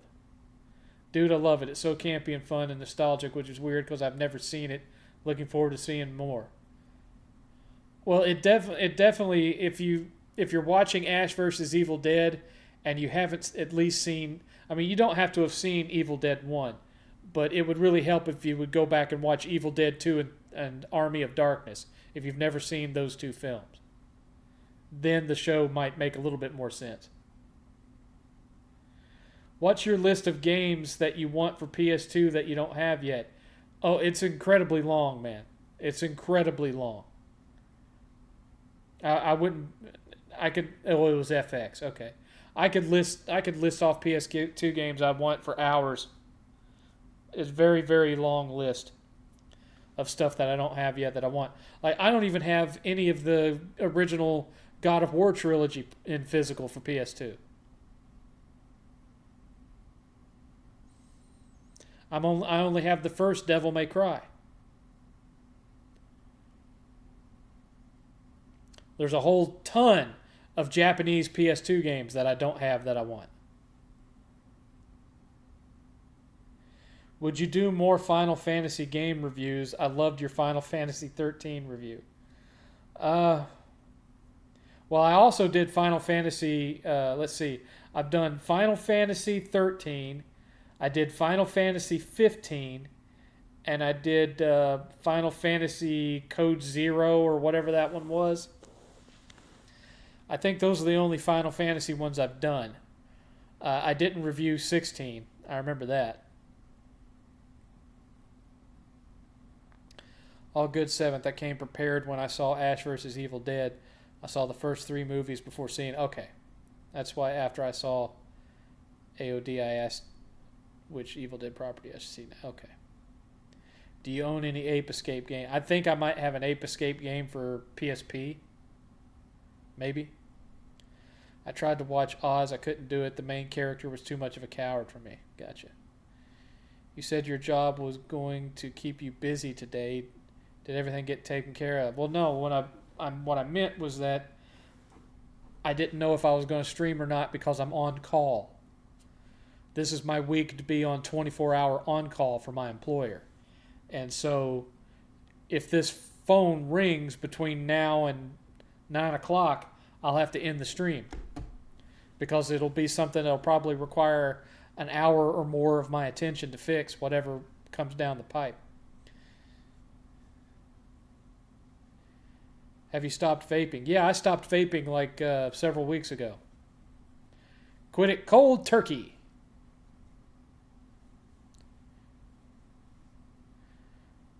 That's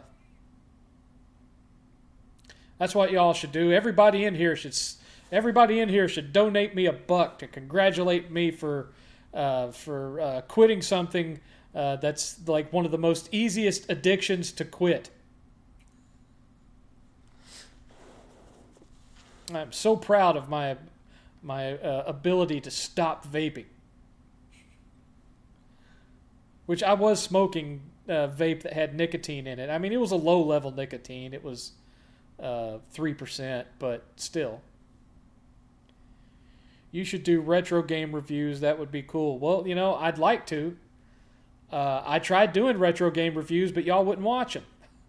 I made several, and y'all just didn't watch them. Maybe I'll try it again, though, now that I've got the Polymega. We'll see. We'll see. You guys would have to show up, though, and actually watch and leave comments and toss me a like. Because y'all don't do it that much with the other stuff that I make.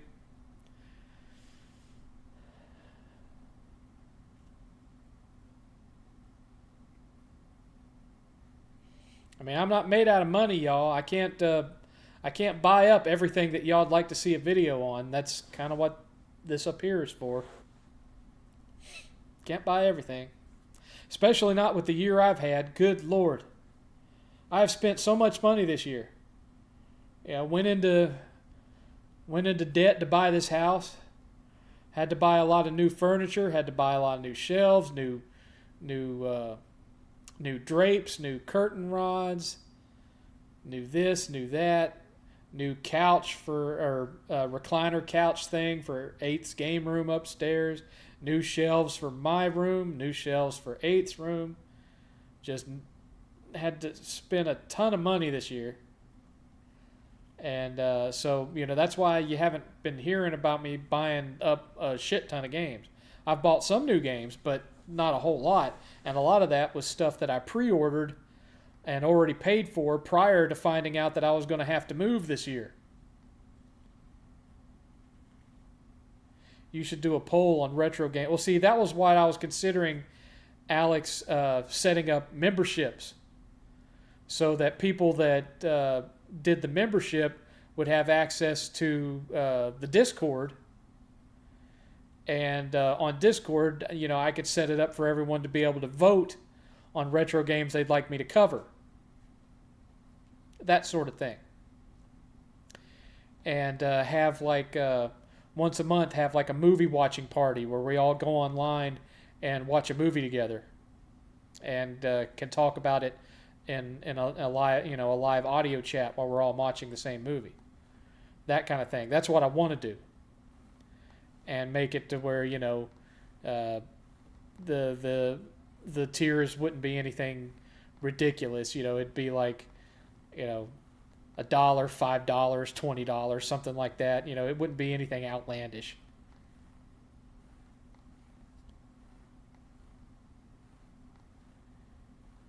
Probably not even that much. Probably be like 1, 5, and 10 or something like that. You should do a poll on retro. Do you have one of those mini consoles? We have the PlayStation Mini somewhere. 8th modded it. Are you a fan of the Tomba games? They're getting re-releases. I didn't like them all that much. I had the first one back in the day. I never got the second one, and I don't have either of them now.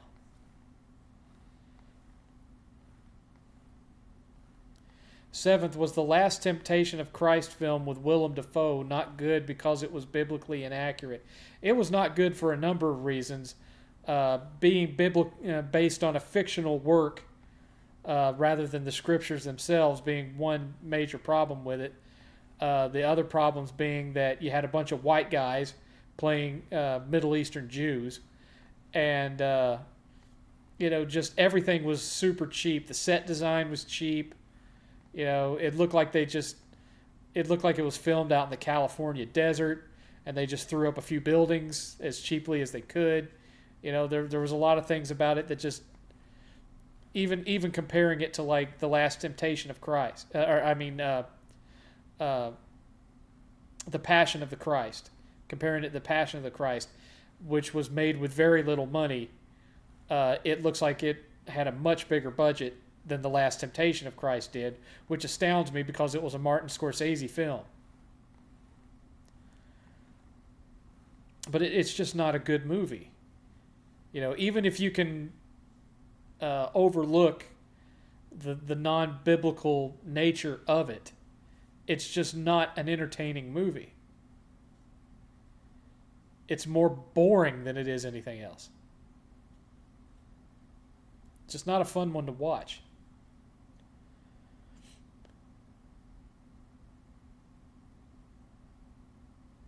What was the new Deadpool movie? I'm giving that one probably a 6.5 out of 7. And I'm only deducting half a point because I wished it was longer.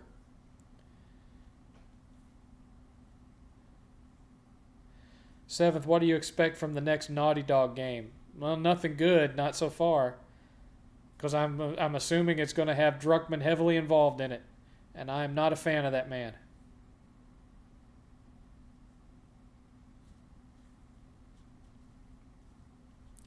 Not a fan of that man at all. No, sir. I don't like him.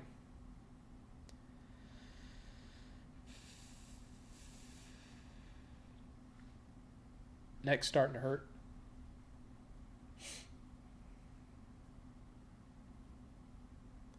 Do I remember the game Frogger on the PS1? I remember Frogger, Ultra Steel, but I don't remember it from PS1. I remember it from the arcade in the 80s.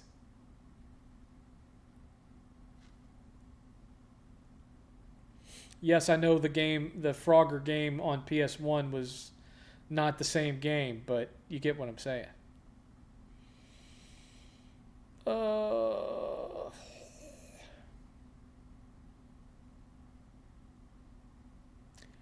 Doop-doop-a-doop-doo. Have you seen 300 and its sequel? Yes, 300 was good. The sequel was crap. The sequel felt like it was a made-for-video sequel, even though I know it wasn't. That's what it feels like to me.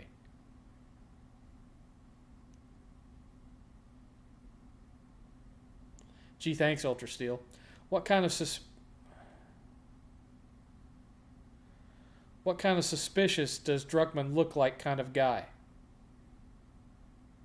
I don't know about suspicious. He just seems shady to me in general. Uh, I look at Druckmann and I think of like a used car salesman that's trying to trick me into buying a jalopy.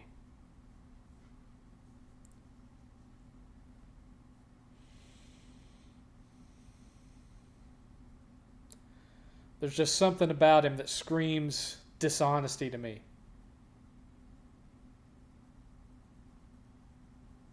I can't put my finger on it. Of course, part of that is because of, I'm aware of his involvement with what happened to Amy Hennig, but you know.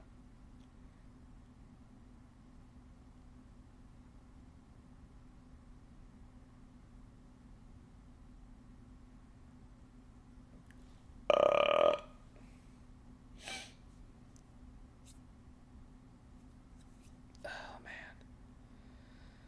Oh. I finally got that basketball goal gone. When we moved here, the previous owners had like an outside standalone basketball goal for their kid, and they just left it sitting on the back porch. Well, neither me nor Eighth were ever going to use that basketball goal. So there's a lady that lives across the street that has like a 7 or 8 year old kid, and I told her, "Hey, does he like basketball? You can just come over and have this thing. I don't want it." Could have sold it on Craigslist for probably $100 or something, but I just wanted it off my property, so I was like, "Hey, if you think your kid will get anything out of it, come get it." And she did. She came over here last Sunday, took the whole thing apart herself, carried the parts across the street.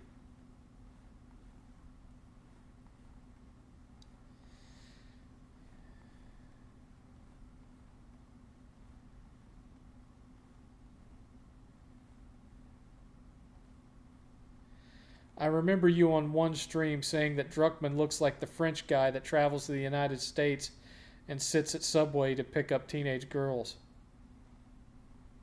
You mean rides the Subway to pick up teenage girls, or you mean Subway restaurant? I don't remember the exact wording of that.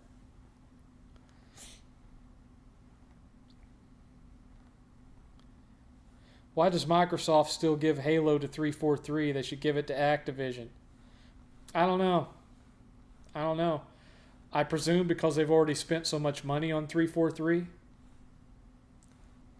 I mean, I haven't liked any of them past Halo 2, if that tells you anything.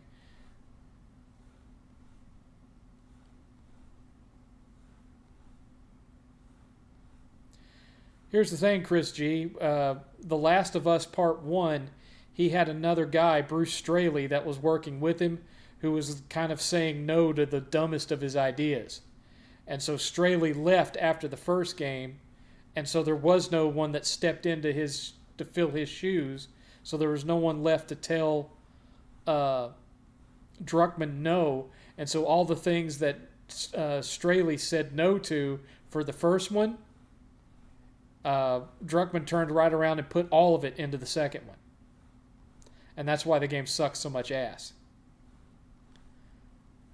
Because there was nobody left there that had the balls to tell Druckmann, no, you're making stupid decisions.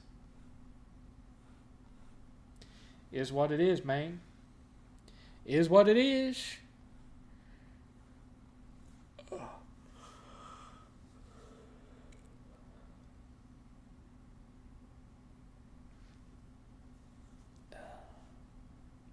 I don't know how, but I have developed a callus right here. Like I've been punching something with only this knuckle. I don't have it on this hand, but I have it on this hand, and it's like right there. I'm going to have to go buy some of that callus remover crap that you put on calluses because it's starting to annoy me. 7th, do you like Motley Crue? I feel like that kind of music is your thing, yeah or no? I like some Motley Crue. When they were like trying to dabble in satanic stuff, trying to make people think that they were a satanic band, I don't care for that stuff that much. But some of their other stuff, like the Dr. Feelgood album, that's probably my favorite Motley Crue album, is Dr. Feelgood. But, like Wild Side, Our Father who ain't in heaven. It's just stupid. It's stupid. Stupid, fake, satanic crap. So many, it's so dumb for people to get into that stuff. Like Slayer, for example. Every member of that band now goes to church. At one point, one of them was an atheist. Well, he converted, and now they all go to church on Sundays. I'm just saying. Even that band Venom from many years ago that kind of sort of inspired the whole Norwegian black metal movement. If you asked any one of them, they'd tell you it was an act. It was just stuff they made up because they thought it'd be controversial and it'd sell records. It's just stupid shit. So, when they come out and they're kind of sort of trying to be like Kiss, and they're setting themselves on fire and they got makeup on, and then they start singing about the devil, I've just, that era of Motley Crue you can keep, but Girls, even it has Wild Side, which, Our Father who ain't in heaven and blah, blah, blah, be thy name on the wild side. They're still trying to imply, ooh, we worship Satan. Oh, Satan. But Dr. Feelgood doesn't have any of that stupid crap in it, so I actually like Dr. Feelgood. Have you played Days Gone? Yes, I platted it. Were you an X-Play enjoyer back in the day? Yeah, I watched X-Play, G4, Attack of the Show. Not as much Attack of the Show. I watched Attack of the Show every now and again. But yeah, I watched a lot of X-Play back in the day.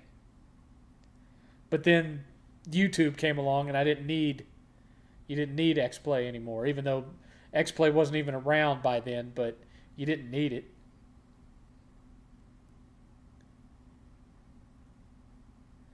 Alice in Chains were supposedly a glam rock band at first. I would imagine a lot of grunge bands out of Seattle started out that way.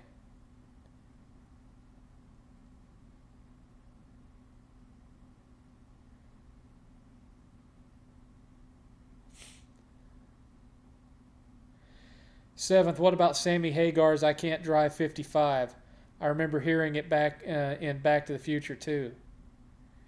Yeah, Sammy Hagar, he put out some good stuff prior to joining Van Halen. And he's put out some pretty good stuff after leaving Van Halen. So, yeah, he was a good musician on his own. He didn't really need Van Halen, but they certainly put out some really good albums together. OU 812, 5150. Even though a lot of people didn't like it, I really liked the Balance album, which I think was the last one they worked on together. I liked that album.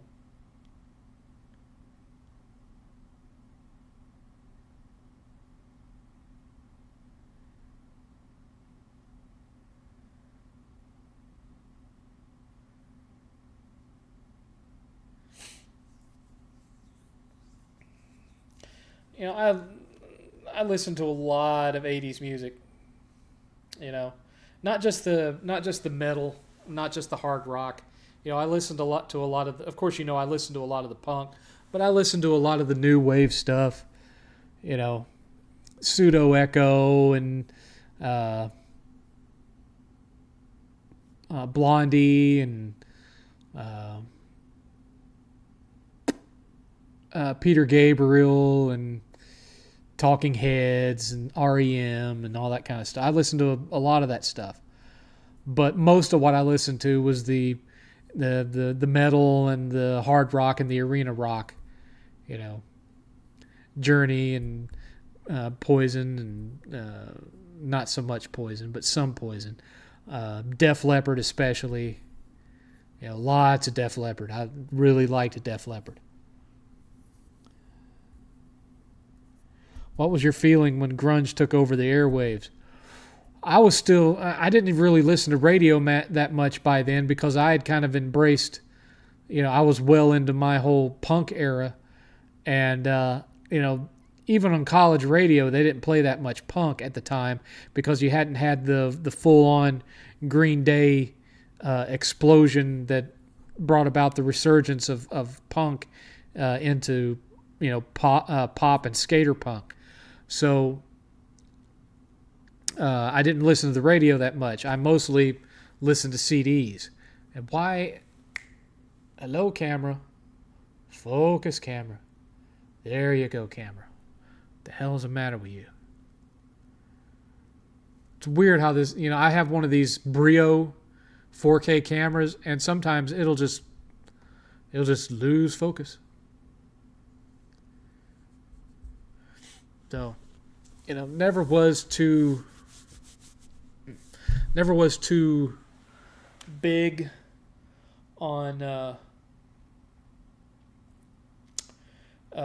radio, except for maybe, in the 80s, I listened to a lot of radio because I didn't have the money to buy albums or tapes.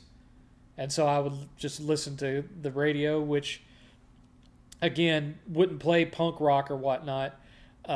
It was all just top 40.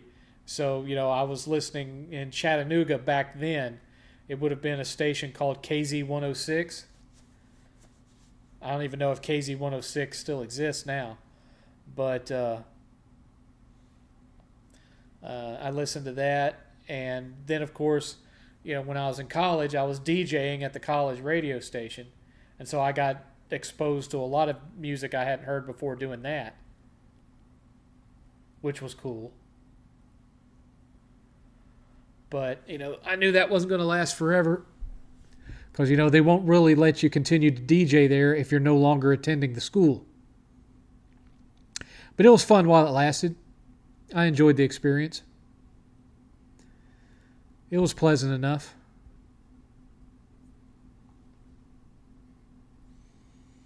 Wow, questions just died. You guys are just... What is up with y'all?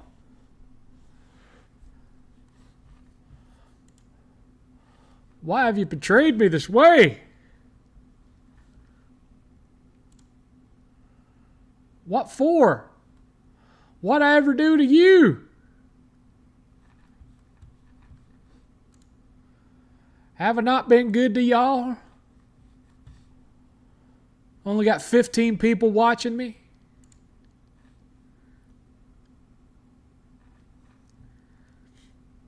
Y'all are just breaking my heart. You're just breaking my heart.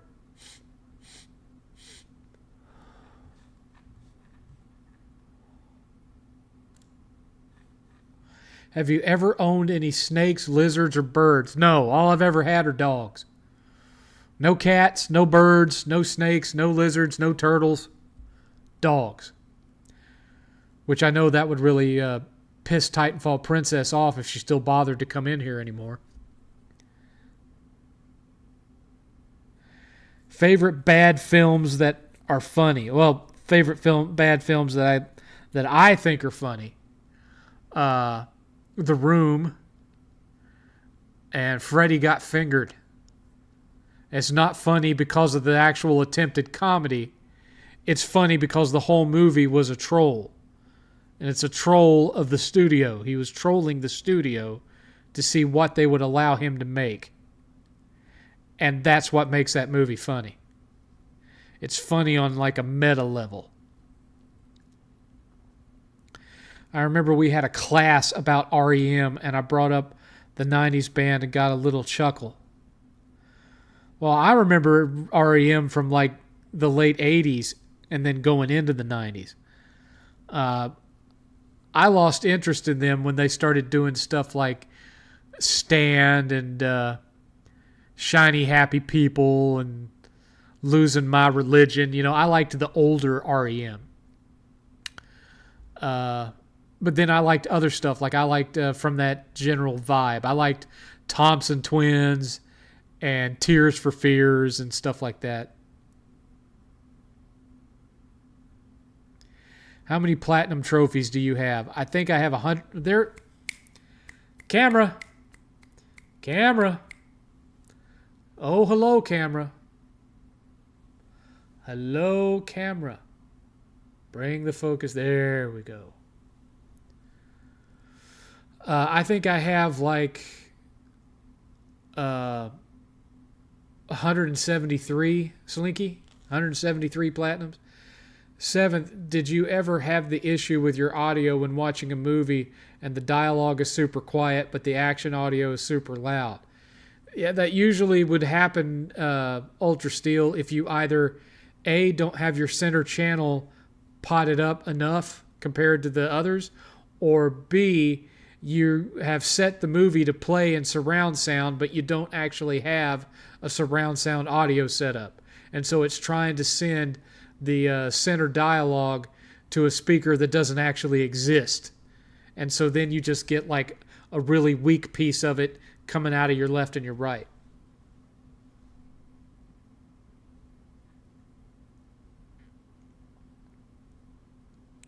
Seventh, your audience is cut in half due to both UFC 304 and Deadpool and Wolverine at the theater. Yeah. Usually I'd have about 30 people in here, which is still pretty pathetic, really.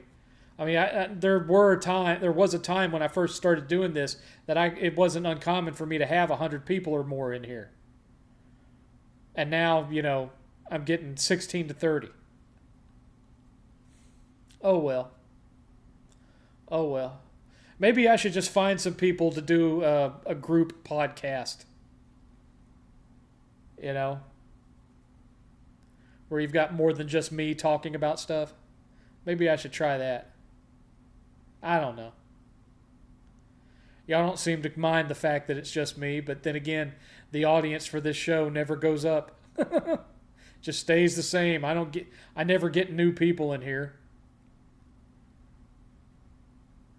In fact, Alaskan Dude is probably one of the newest people I have in here.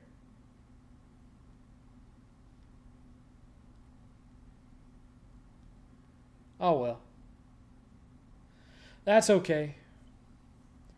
That's all right.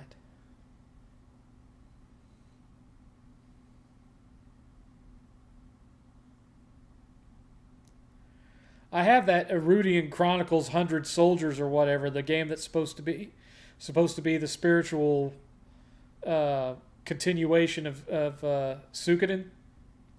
Haven't played it yet. It's like I said, guys. I have plenty of good games to play. I'm just not very motivated to play them. Not lately.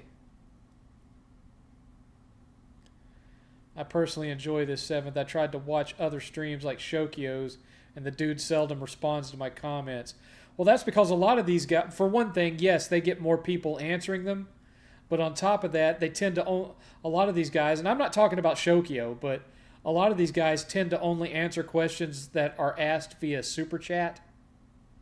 If you're willing to pay to ask your question, they'll answer it. And as you can see, I'm not that guy.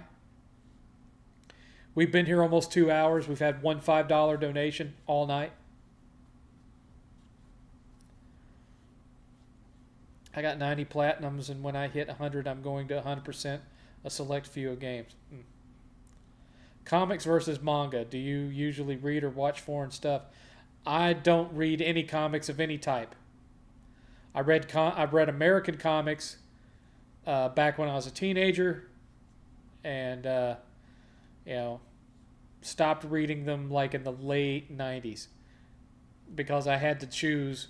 It's like, I'm only making so much money, and I'm buying comic books and video games and movies and magic cards. Something's got to give. And so I decided we'll cut back on the comics.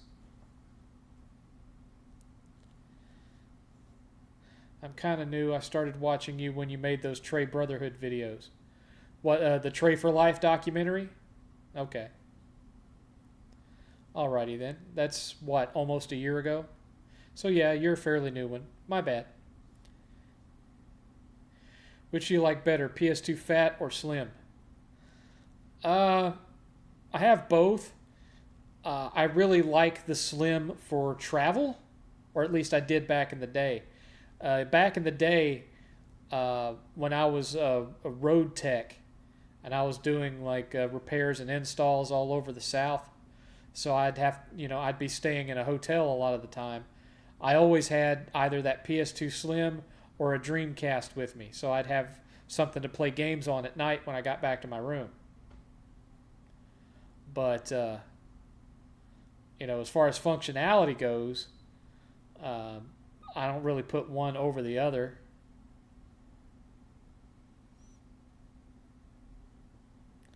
Just realized how long I've been here. Holy shit. Well, yeah, you've been watching for a while. And at one point, one time, Chris, you donated $100 on here. I remember that because you're one of the few people that ever did it.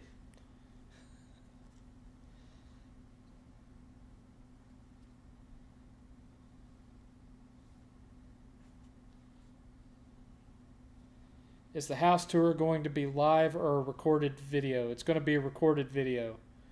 I'm not going to do it live.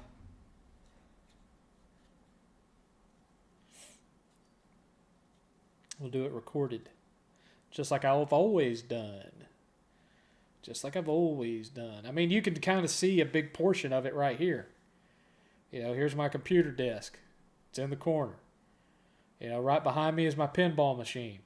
Right behind that is the 70-inch TV. Right behind that are 3 shelves of retro games. Right behind that, up against the window, is a CRT Sony Trinitron with an old NES hooked up to it.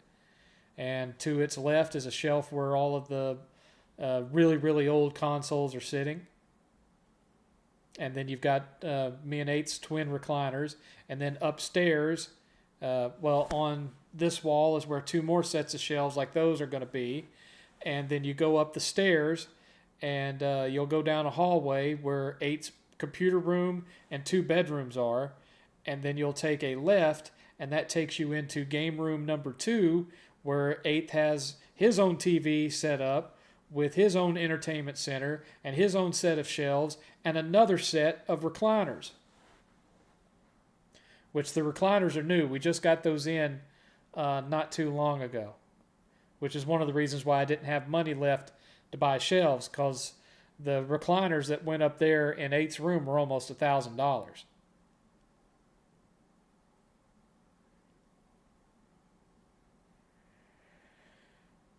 Have you or Eighth played Horizon Zero Dawn VR? Eighth has. I have not. 7th, would you ever troll someone by dressing up in a mascot costume and dancing to taunt them? I feel like you would have during the Trey Brotherhood days. I don't dance. Period. I have dressed up as characters before. I've dressed up as Bane. I trolled Shokio dressed as Bane. I trolled Dark Cloud 1983 dressed as Captain Spaulding from House of a Thousand Corpses. So, I've done characters before. Not mascots in a mascot costume, but I have dressed up as characters in the past.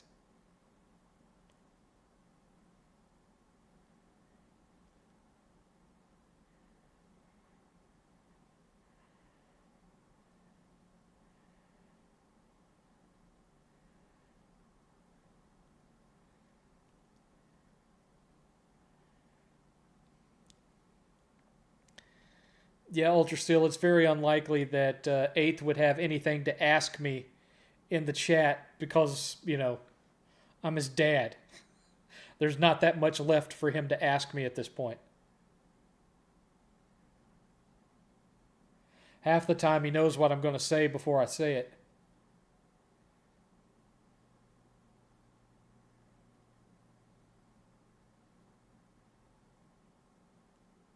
I remember your Bane impersonation.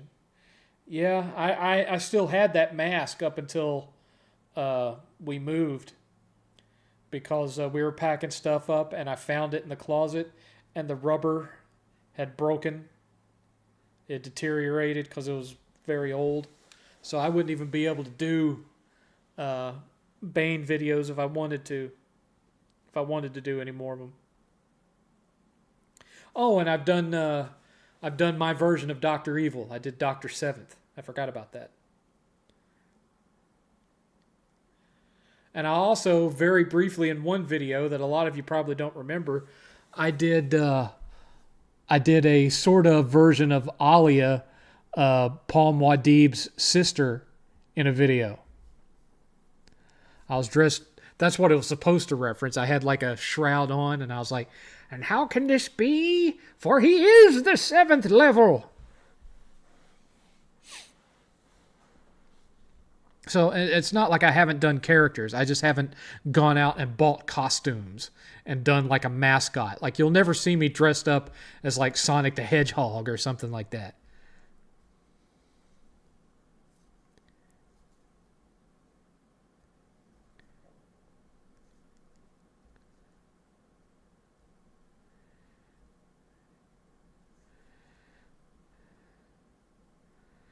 Speaking of Dr. Evil, was only the first Austin Powers movie good? I actually thought the second one was better than the first one. I think what most people have a problem with is the third one. Because Goldmember is just not a good villain. His accent is annoying. I don't like that character at all.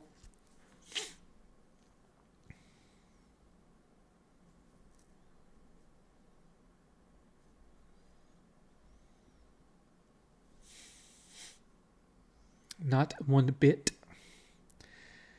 But there are still things that happened in Goldmember that I think are funny. Michael Caine is hilarious in Goldmember. So there's still reasons to watch Goldmember. I just think the actual Goldmember character was just not very good.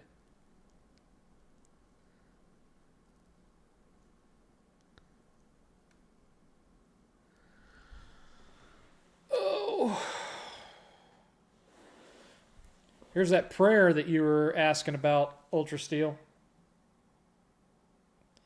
And shepherds we shall be, for thee, my Lord, for thee. Power hath descended forth from thy hand, so that our feet may swiftly carry out thy command. So we shall flow a river forth to thee, and teeming with souls shall it ever be. Et Domini Patri, et Filii, et Spiritus Sancti. It's on the shirt.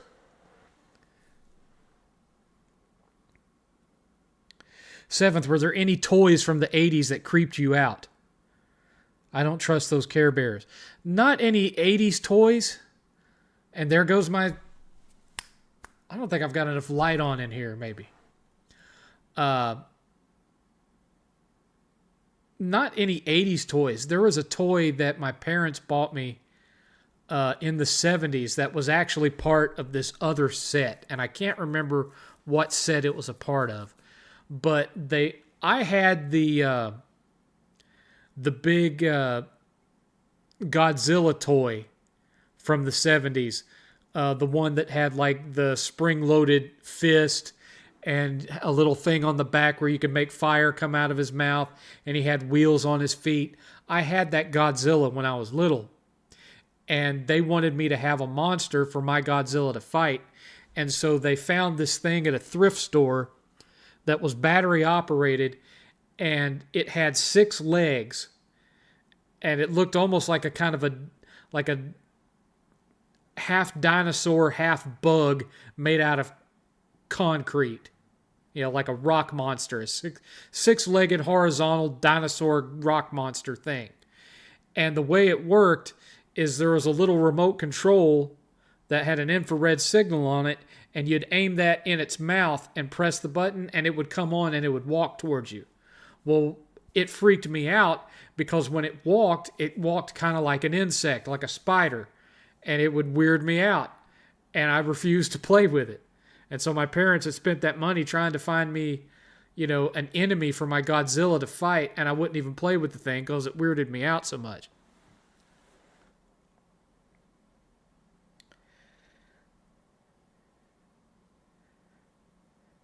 How much do you think your game collection is worth? What's the most expensive game you own? The most expensive game I own is still Panzer Dragoon Saga, box complete.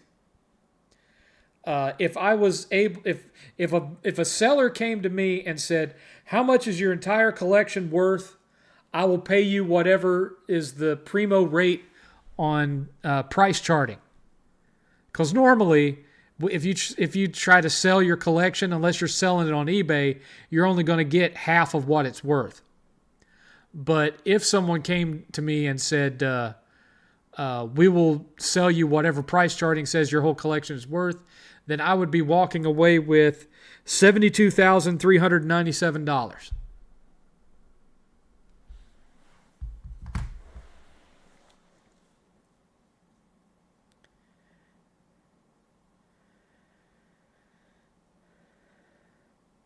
Oh, no, that's not true, Ultra Steel. 1 hour.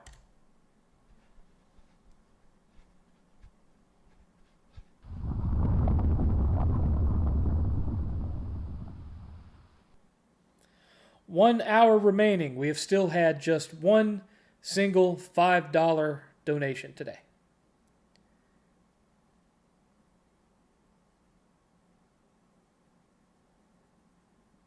Yeah, it's been a little bit one-sided for a while there, Ultra Steel. You've probably scared everybody else away. That's why I've only gotten $5 tonight. It's all your fault, Ultra Steel. It's all your fault. For shame, sir.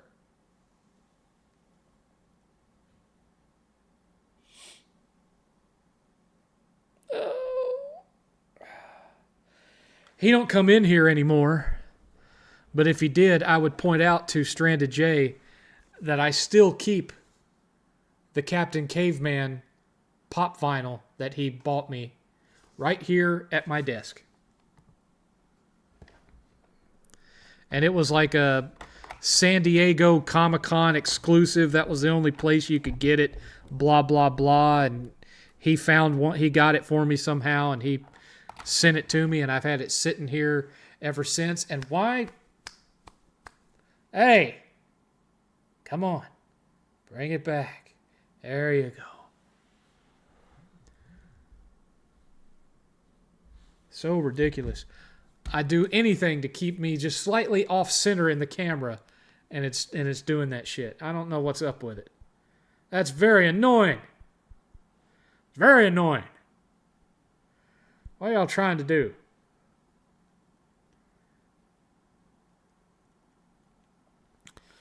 Let's see here. I just thought I got a message.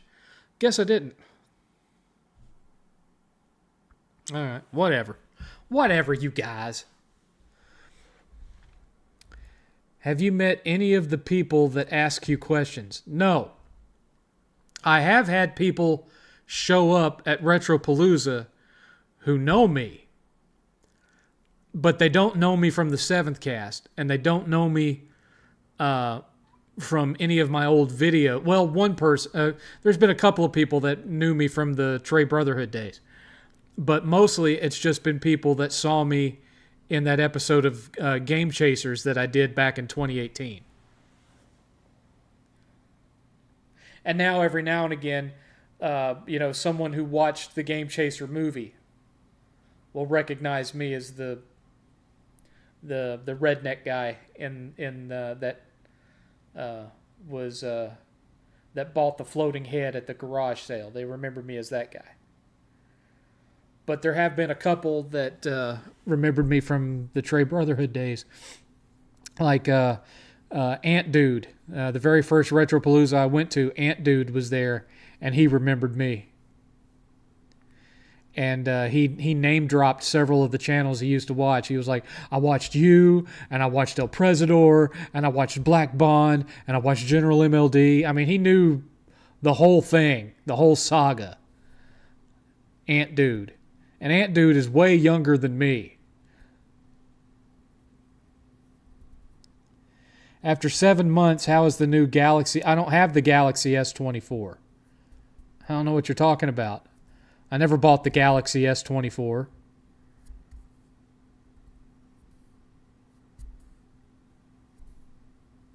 I never buy new model phones, man. I buy old model phones.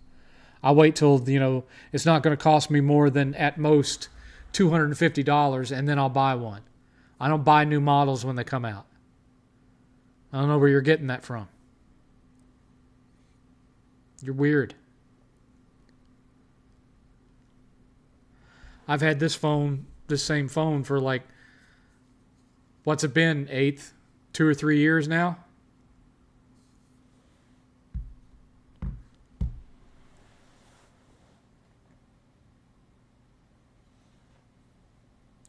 I don't know where you're going with that one, Clean Frame. Don't know. Do not know.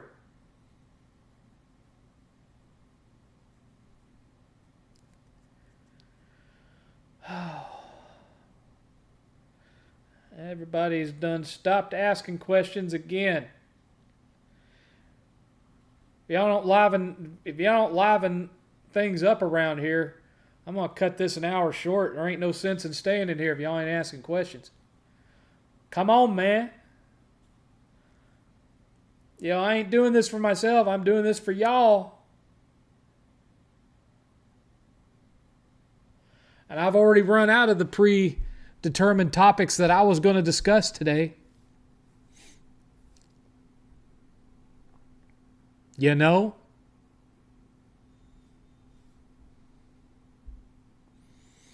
It's not like I can talk about spoilers with Deadpool. Y'all get mad at me if I did. I could tell you all sorts of neat stuff about it. Can't do that. It'll ruin it for you. I tend not to upgrade phones until the one that I have starts getting super slow and stops working for me. If a phone doesn't get all super slow on me over 5 years, I won't buy one for 5 years. Did you see Boogie's new... Yes, I saw Boogie's new tattoo. I still feel like it's all a work. I still feel like they all sat around together and orchestrated this thing to up the view count for the LOLCal Live. That's what I feel like. Did you watch MASH? I watched it when I was a kid. I can still remember watching the last episode. I remember the grenade or whatever it was going off, and that made the priest deaf. And you see him turn around. I still remember that stuff. Still remember it. Haven't seen that episode in years, but I still remember it. Ever seen 4D movies?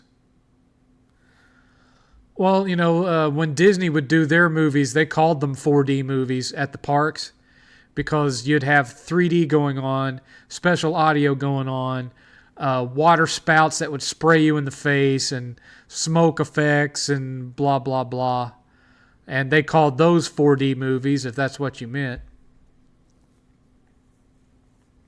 No, don't spoil Deadpool. Snape kills Wolverine.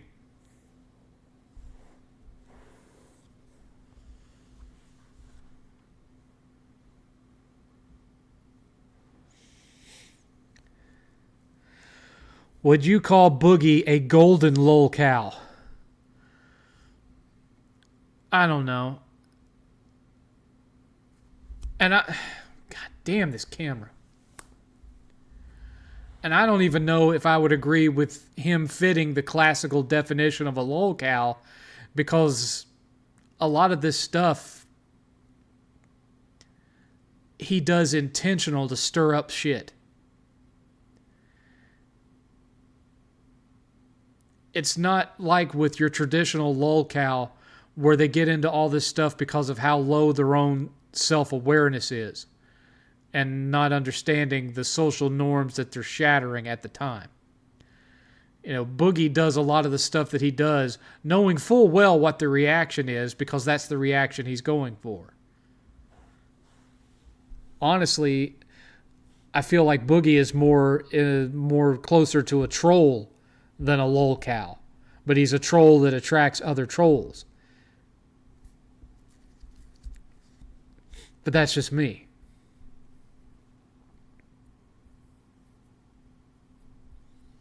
When I think of a lolcow, I think of Chris Chan or Cyrax. I wouldn't even necessarily think of Darkside Phil per se. I think of people that are borderline mentally disabled, that are so low on the self-awareness, cultural awareness scale, that they're constantly doing things that generate lulls, like Cyrax, like Christian.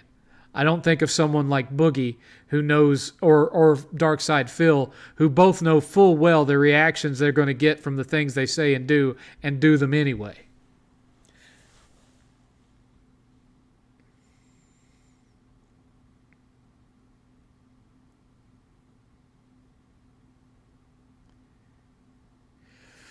Akeem already said when he got the tattoo, Akeem said he was going to give his share of the show back.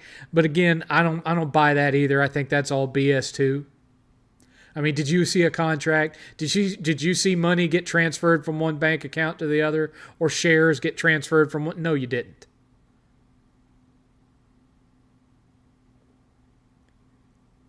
No, you didn't. They said they took it away, and then they said they gave it back.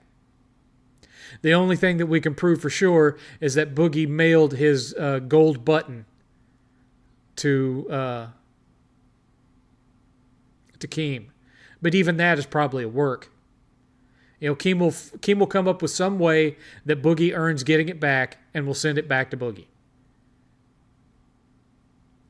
It's all, to me, as far as I'm concerned, it's all a work. To me, it's no more reality than Kid Behind the Camera show.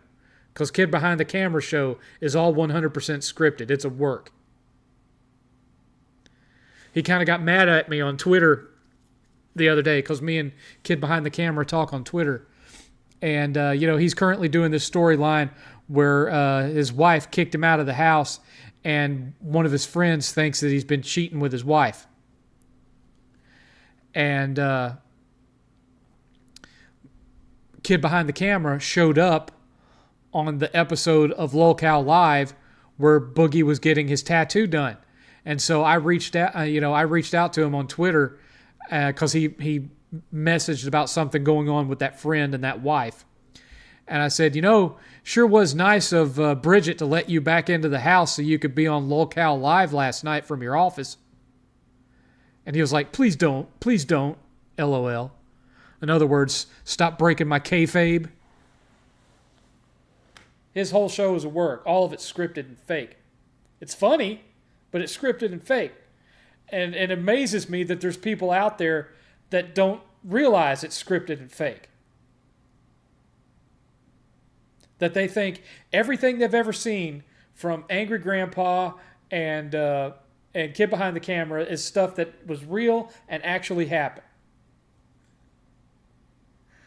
That cracks me up. Now, that's one thing that I can tell you guys, that with the exception of obvious skits that I've done in reviews, everything you see on here is stuff that actually happened. I haven't made up anything for the show. Anything that was made up, it's obviously made up for a laugh. It's not something that I'm trying to pass off as a vlog or, reality YouTube channel stuff. If you see it on here, it's pretty much how it was.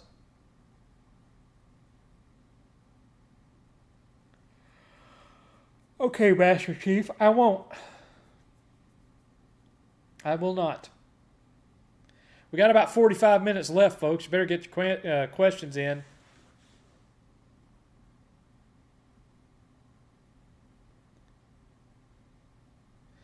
Everything on YouTube seems fake, especially pranks. I never believe any of it. Yeah, I don't buy into any kind of prank show that I see. Like there was a video me and Eighth watched the other day of this married couple that every video they do is where they've planted balloons full of liquid in their house, and they shoot the balloons with little BB guns to set them off and spray each other with paint. And they've repeatedly done. They just come up with new places to hang them and stuff, and I don't buy any of it. I think they're constantly well aware of what the other one is doing, and so they just walk around, pouring white mess all over each other, which sounds kind of dirty if you think about it. But anyway, did you get a PS4 Pro back in the day when they were available? I have two of them. I have one packed up, and I've got the God of War one sitting under my TV in the entertainment center over here. Two. Dos PS4 Pro.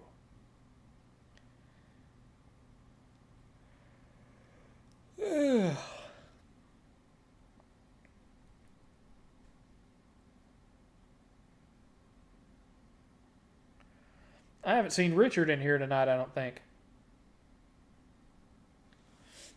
He must be going to see Deadpool or watching UFC.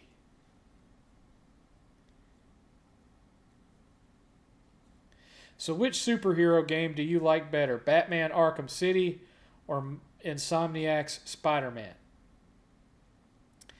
Probably Spider-Man, because I only really liked the first Arkham game, Arkham Asylum. I didn't care for City or Arkham Knight. This is the worst 7th cast ever, and it's your fault, sir, for not doing on the show. I've never done that or anything else like that on the show. Can you speak any other languages? No. I took Spanish in high school. I can read it okay, but I can't speak it.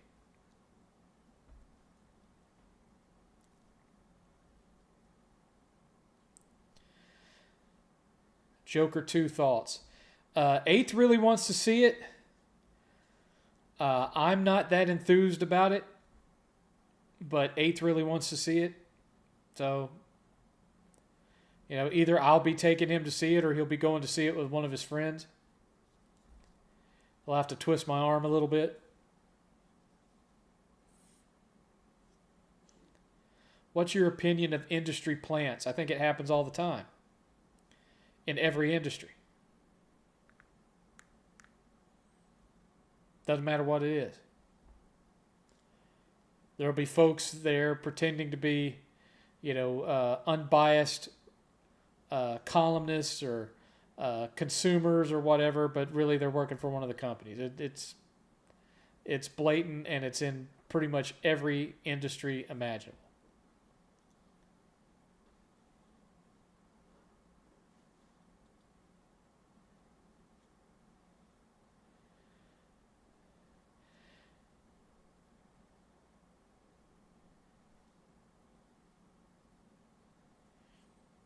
Yeah, that's a little extreme there, Slinky. As if I've ever done anything like that. I mean, I realize you're trying to be snarky or funny or whatever, but it's implying that I ever have done anything like that on the 7th cast, which I have not, because I don't do such things. Hell, I even quit vaping.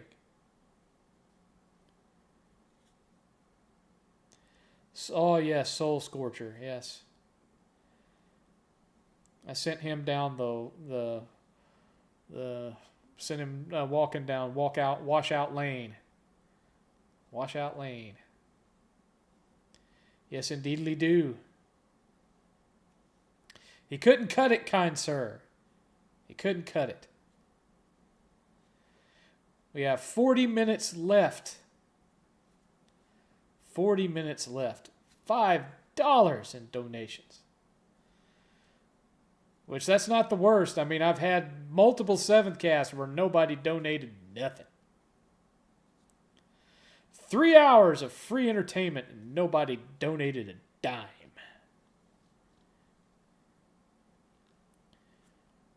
Well, gee, Daddy, all I've got is a dime. 7th sent Soul Scorcher to the Shadow Realm. Yes, I did. I layeth down the banhammer. Yes. I can wield the banhammer quite well when I want to. I don't do it often. But when I do, it's concise, direct, and everybody knows it happened. And why? Oh, yes. Will you watch SummerSlam? No, I'm not going to be watching any more WWE until it's on Netflix and I don't have to pay to watch it.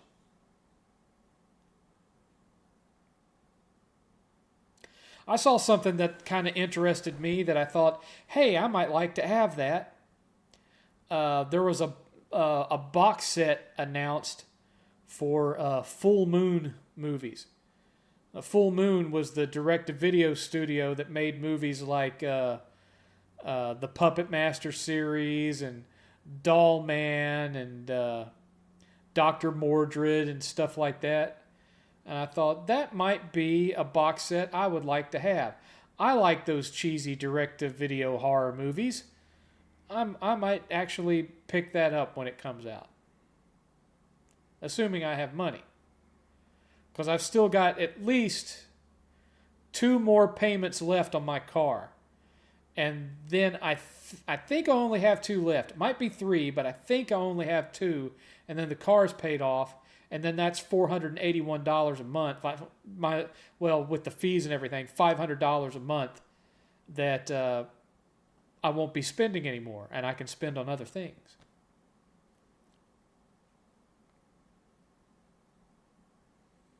And hopefully, once the car is paid off, I can then get the insurance cheaper too, because they're not having to insure the value of the loan.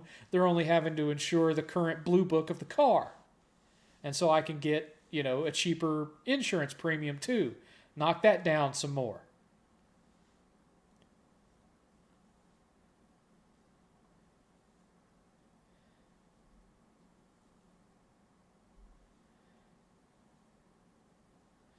Hey, 8th, are you having this pet peeve like me where you accidentally press the dismount button? Because I'm not sure if 8th is still in here or not. Just finished watching Deadpool and Wolverine in a Zoom watch party, courtesy of a VPN and someone in India with a high-quality recording device. Wasn't bad, and I watched it in my underwear. Well, gee, thanks, Toronto guy. I especially appreciate the last bit of information that I didn't need, but you gave me anyway. Always love the 1 hour remaining warning. Yeah, you're a little late on that one, son. You know which one y'all never get to see anymore? Let me show you the one y'all never get to see anymore.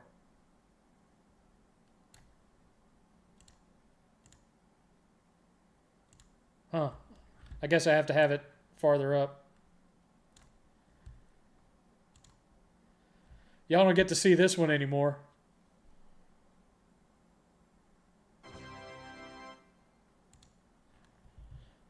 I don't get to see that.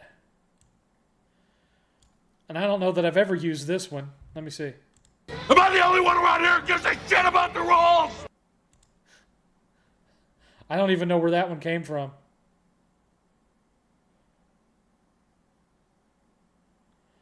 I don't even know where that one came from. What else have I got in here? I got a bunch of stuff that I set up for my Steam Deck and then I never use it. What's this one? Oh yeah, Red Alert. What else have I got in here?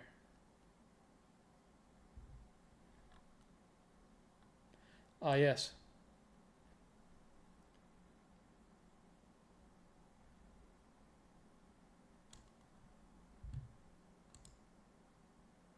Join us.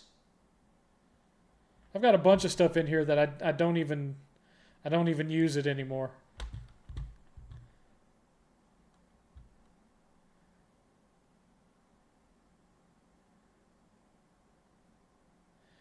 Do you watch the Gibbs 24? No, I don't watch the Gibbs 24.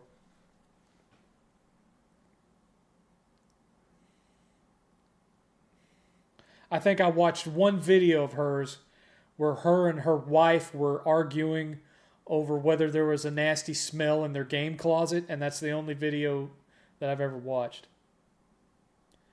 And I was like, wow, this really doesn't appeal to me at all, and I haven't watched anything else she did. Sorry, I was just joking because the 7thCast was getting boring. Sorry, 7. Well, you can go watch something else, Linky. Feel free. This show is based upon your questions. If you don't ask interesting questions, the show isn't interesting. That's how it works. This is a cooperative show. Now, I could do like other podcasters out there, and y'all don't get a say in shit, and I just talk about canned, predetermined topics and just say my shit, and then you guys don't get to pipe in at all. I could be like one of those kind of shows if you would prefer. You fail troll.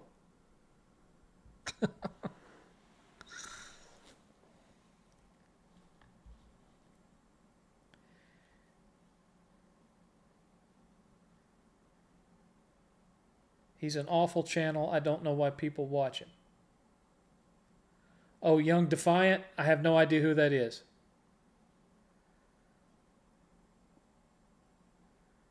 I have no idea who Young Defiant is.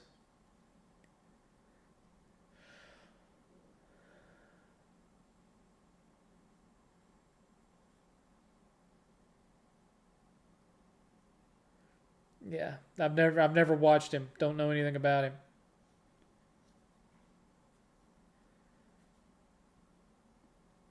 I saw Iriazirum, I don't know what that is either. 7th, do you like John Goodman, and did you enjoy him in the movie Arachnophobia? He was barely in Arachnophobia. It's like they pushed that movie as a John Goodman movie, and he's only in like the last 10 minutes of it. I remember there was a lot of negative press towards Arachnophobia because of that. Because they advertised it as a John Goodman movie, but he's barely in it. I mean, really, I knew John Goodman mostly for being the football coach in Revenge of the Nerds and being on Roseanne. I haven't been a big fan of his movies like, King Ralph, for example. Honestly, the only one I can think of that was besides his character on The Big Lebowski would be the Flintstones movie. And really, I only like it in a kind of a Member Berries kind of way. Very cheesy. What was your favorite wrestling era? The Attitude Era. Or not specifically the Attitude Era, but the Monday Night Wars was my favorite period.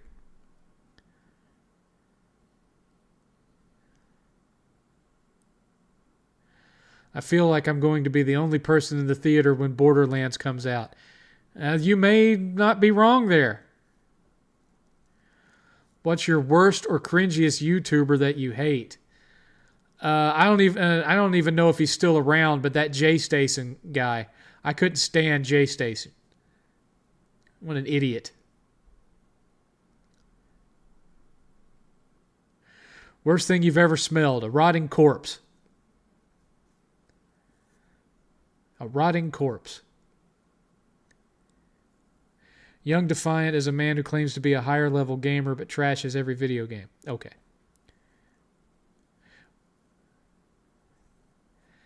I'm sure 8th would like to have a husky, but large dogs are very expensive to care for.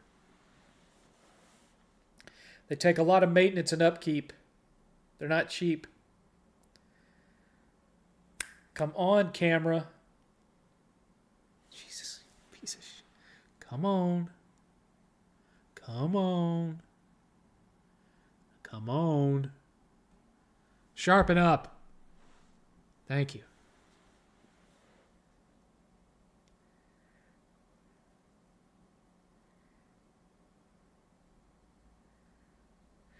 If we got a husky in Texas, they'd have to live inside, and you're just asking for lots of trouble having a dog that big living on the inside with you. Where did you smell a rotting corpse? I've told that story before. I was on a ride along with my dad, and they got a report of a weird smell coming from out behind this building, and there was like a fence with a row of bushes behind that building, and me and Dad went walking back there, and some homeless lady had crawled up under the bushes trying to keep warm overnight, and had died, and had probably been lying there for several days. Her eyes were gone. Her eye sockets were full of maggots. Yeah. I was maybe 9 or 10, I think. I've told that story before. Have you ever come across any subliminal messages while playing a video game or watching a movie? I found plenty of them in music, but I can't think of any that were like in a movie or in a video game.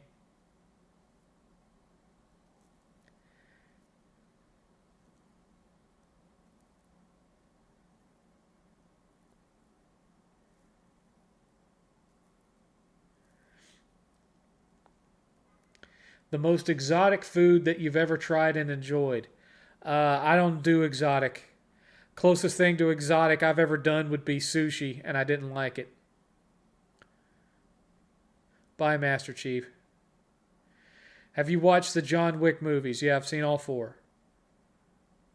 Huskies shed a lot, and they're extremely vocal dogs. You're not going to have a lot of peace of mind with a husky that would have to live inside the house in Texas. You would have to be listening to that all the time.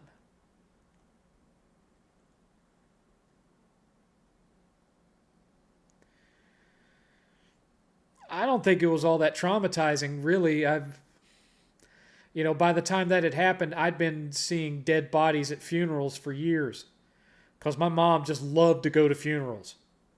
If a friend's friend of a friend's cousin's uncle's best sister's roommate died, my mom would rush to that funeral and drag me along with her.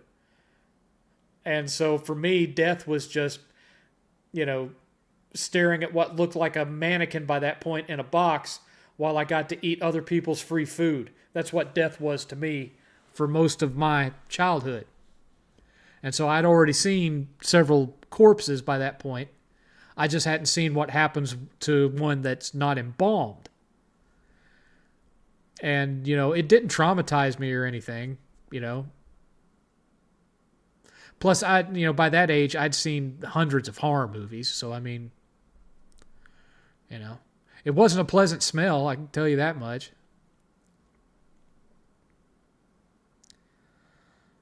If Psylocke sat on... What kind of question is that?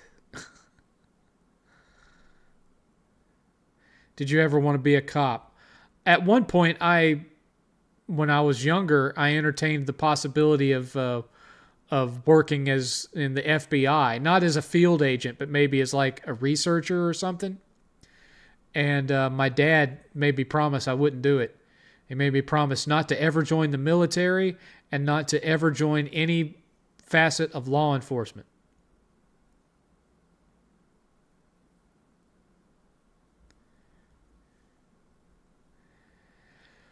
What was the stupidest horror movie that you've watched? I watched one, I don't remember the name of it, but it had a guy whose junk was possessed and could separate itself from his body and go running around. And he ends up meeting a woman whose junk was also possessed and could rip itself off of her body and run around. And those two things started doing each other when those two people were like asleep or whatever. I don't remember the name of it, but I remember watching it.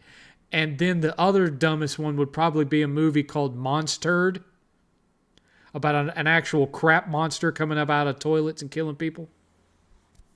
Monstered. Yeah.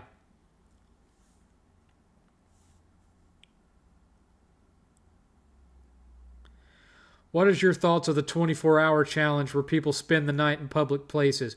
Oh, where they try to hide from security so that they can walk around in the mall after the mall is closed and whatnot? I think it's dumb. I think it's literally, it's dumb. All you're doing is breaking the law.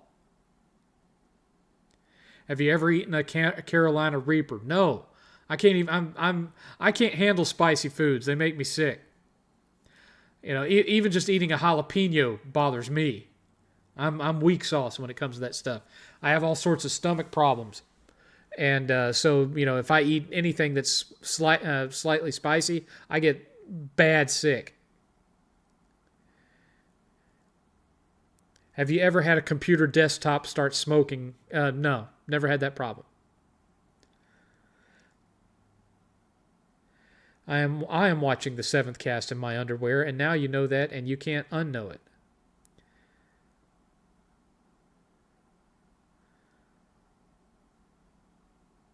Of course, that opens up the possibility that Chris butters both sides of his bread, and he touches himself to the 7th Cast. You opened yourself up to that, Chris. I'm sorry. You opened yourself up to that possibility, son. Not me. Not me. That wasn't me. That was you. Not me. You. Not me. You. Ever saw House Shark? No, but I've seen that Santa Shark, that Christmas shark movie, and Ghost Shark, Shark Exorcist or something. I've seen a bunch of stupid shark movies. Seen a bunch of them. Were those the horror movies that made you laugh the most? I think the horror movie that probably made me laugh the most was Peter Jackson's Dead Alive. I think that movie's hilarious. I have zero interest in the Olympics. Yes, I saw the whole LGBTQ Last Supper thing that they did. Yes, I think it's disgusting. I mean, it's fine. I'm open-minded when it comes to alternate lifestyles for the most part, but I don't see the appeal of mocking religion that way. I mean, would a bunch of people from the LGBT community get up in front of the Olympics on night one and reenact the ascension of Muhammad into heaven? No, they wouldn't. But they have no problems making fun of Jesus. That's funny to me.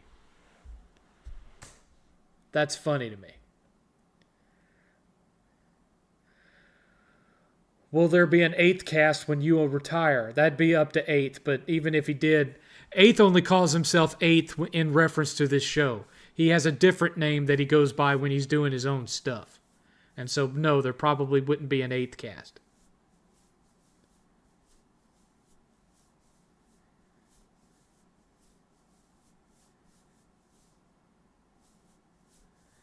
Seventh, were there any bands you listened to in the past that you felt had sold out and you stopped listening to them? True Sounds of Liberty, TSOL, TSOL. They were kind of an alternative band, and then for some weird reason, out of nowhere, they made a Motley Crue style hard rock album. Just right out of the blue. And I'm like, what is this about? You've been alternative all this time, and now you're going to try to do Dr. Feelgood? Why?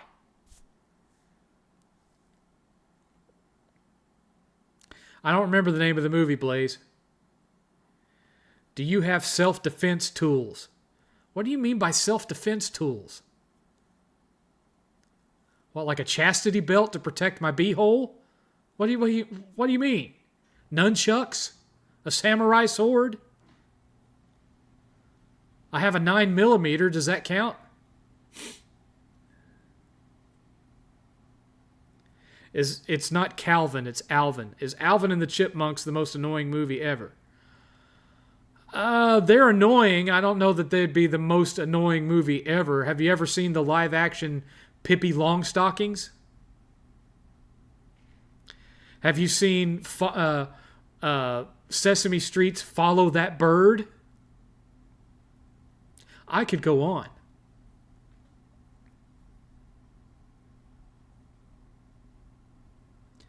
I found a movie called Bad Milo. No, that's not it, Blaze. That's about a guy that has a little turd demon that lives in his butt.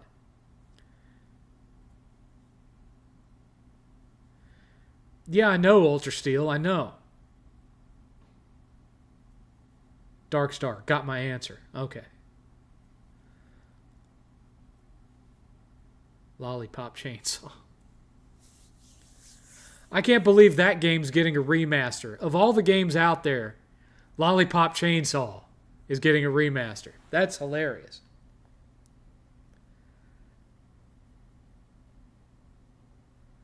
That's like saying Rayplay is getting a reboot.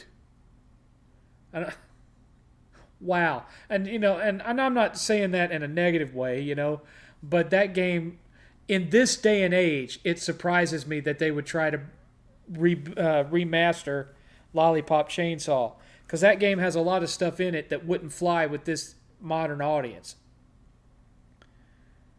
or not necessarily the audience, because most of the audience are people like us. It wouldn't fly with the cancel culture crowd these days. Let's put it that way. What game should get a remaster? Legend of Dragoon.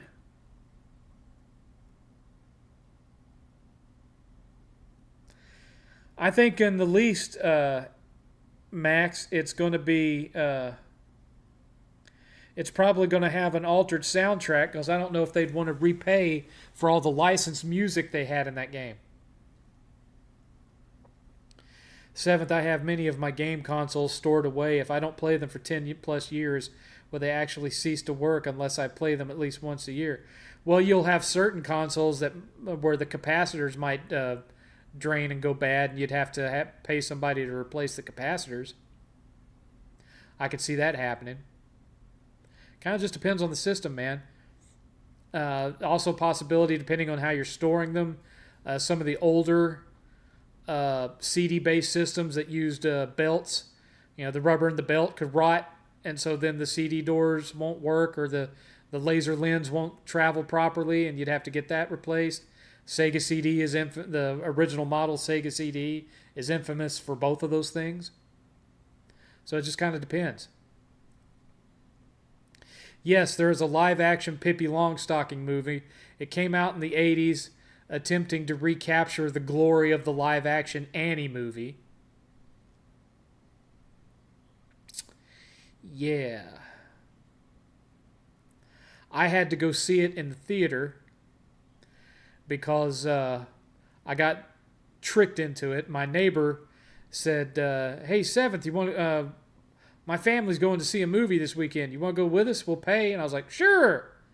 Then come to find out that his little brother was having to go, which means that we could only go see a kid's movie.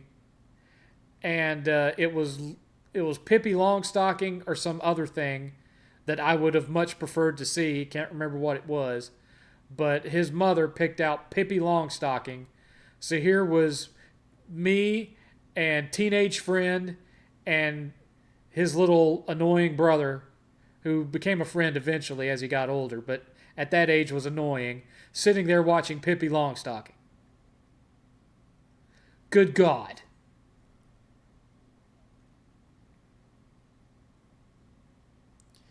Do you think there is a kid's show worse than Barney?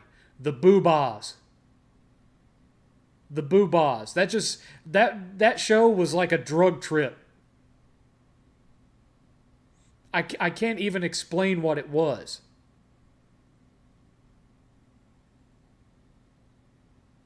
Just watch an episode of it. Go look it up on YouTube. The Boo-Bahs.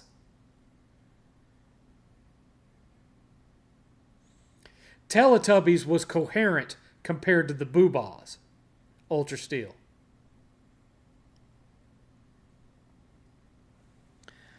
Do y'all want to know what 8th's favorite shows for little kids were? 8th didn't watch Sesame Street. He certainly didn't watch Mr. Rogers or anything like that. His two favorites were The Wiggles and Brum. And Brum was a show from the UK that was kind of like Herbie the Love Bug, but it was like this 3/4 scale little 1920s looking touring car that had like eyeballs and stuff and ran around on his own. And he'd drive around in Birmingham in UK solving little crimes. And so you had this car that was maybe 4 feet long and 2 feet tall with a face driving around on its own solving crimes in Birmingham, or Brum. And so that was the name of the car, Brum. And it had this theme song, Brum, Brum, gets things done, super rolling superhero, or something like that. Super cruising superhero, Brum, Brum, here he comes. 8th adored it. I even had to go to a store, Radio Shack. For some reason, Radio Shack, when it was still around back then, 20 years ago, or close to 20 years ago, Radio Shack was still open, and they carried Brum toys. And it was like a little remote-controlled Brum, and 8th broke it by trying to ride it. He'd sit on it and ride it around the house when he was like, 3. Brum, Brum, Brum. Want to watch Brum, Daddy. Want to watch Brum.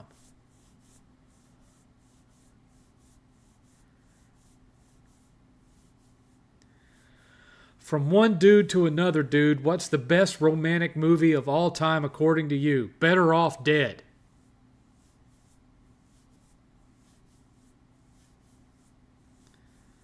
Boobahs were like the mutant nightmares of Teletubbies. Yeah. At least Blue's Clues made sense when you watch it. I'm telling you, just watch an episode of Boobahs. None of it makes any sense. There's not even spoken dialogue that I recall. What cartoon do you think should get a live-action movie remake? Johnny Quest. Did 8th watch Captain Planet? Captain Planet was before his time. Captain Planet was already gone years before 8th was born. 8th was born in 2003. He's 21 this year. Was Brum made by the same people who made Thomas the Train? I don't know.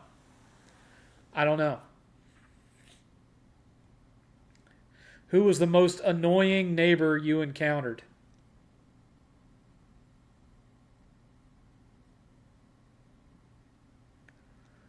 I had a lady that moved across the street from me when I was like in my early 20s. Like I was still like 20, 21. And she used to like to go out in the front yard and sunbathe in the front yard with her top untied.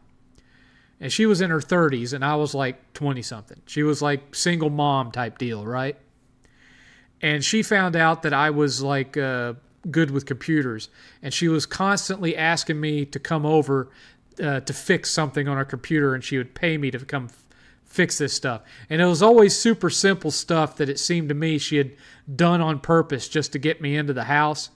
And I'd come over there and all she'd be wearing is a bathrobe and stuff like that. And I knew what she was trying to do, but I was not about to do that with someone who lived across the street from my parents. Plus, I had a steady girlfriend at the time. And so eventually I just stopped answering her phone calls. She was attractive, but, it was kind of weird. Frickin' cougar, man, living across the street.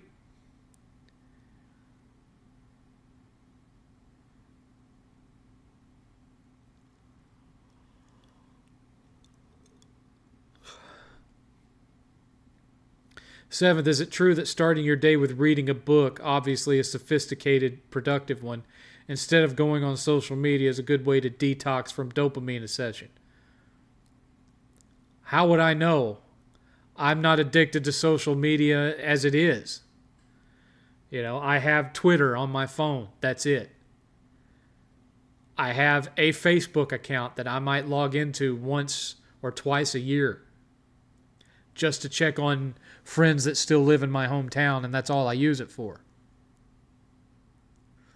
I never got addicted to the dopamine rush of social media. So I'm the wrong person to ask. Mrs. Robinson. Yeah.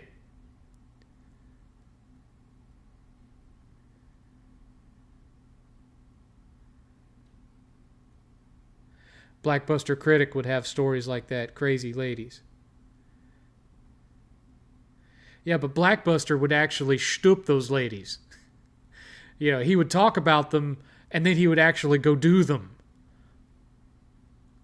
I did not go do this lady. Now, I had my fair share of women in their 30s once I moved out on my own, and I didn't have to worry about, freaking my parents out.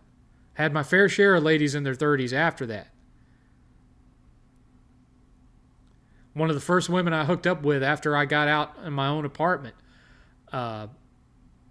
was over 10 years older than me. She was like 34. That went on for a couple of months. And we didn't really date. I mean, we'd go out to a movie every now and again, but most of it was just me going over to her apartment and, getting my carrot wet.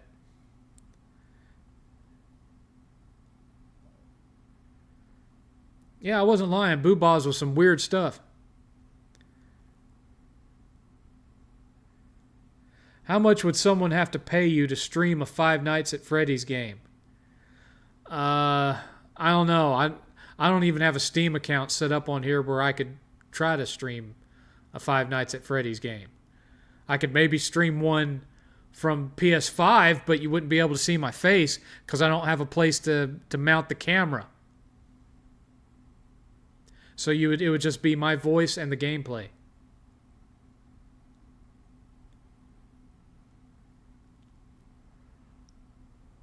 No, I never did get into Dragon Ball.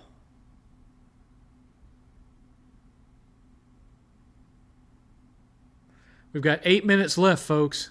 8 minutes.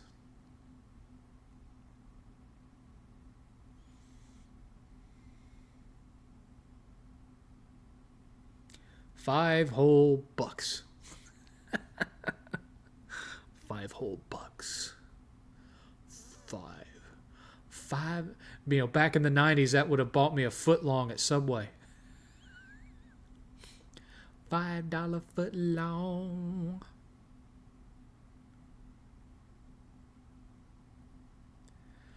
What game did you play that had the most glitches? I don't know. Magic powers. I don't know.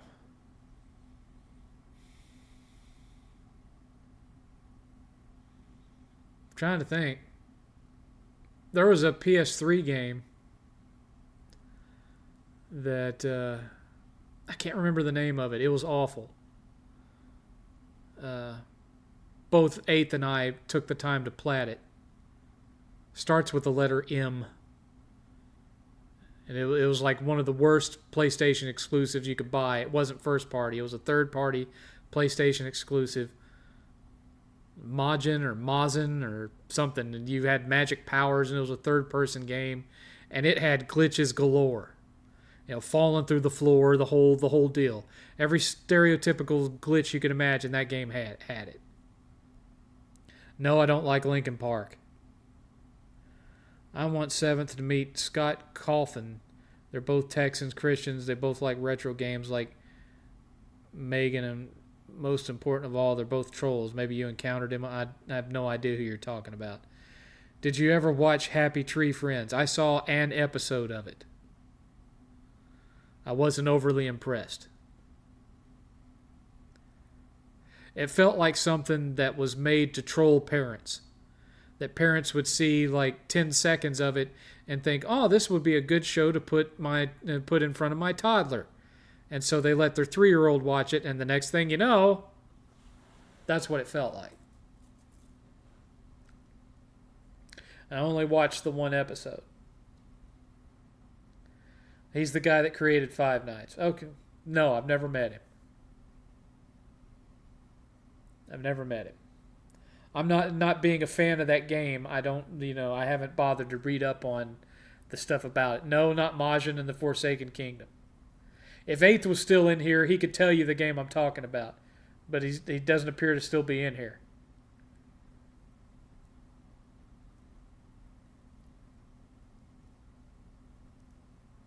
I don't even think we still own it. Or I could look up my list of PS3 games and tell you what it is. I think we got rid of it. Because I know at one point, 8th was talking about wanting to torture one of his friends with it. And I think I had to tell him, well, sorry, we don't own it anymore. But it starts with a letter M, I want to say.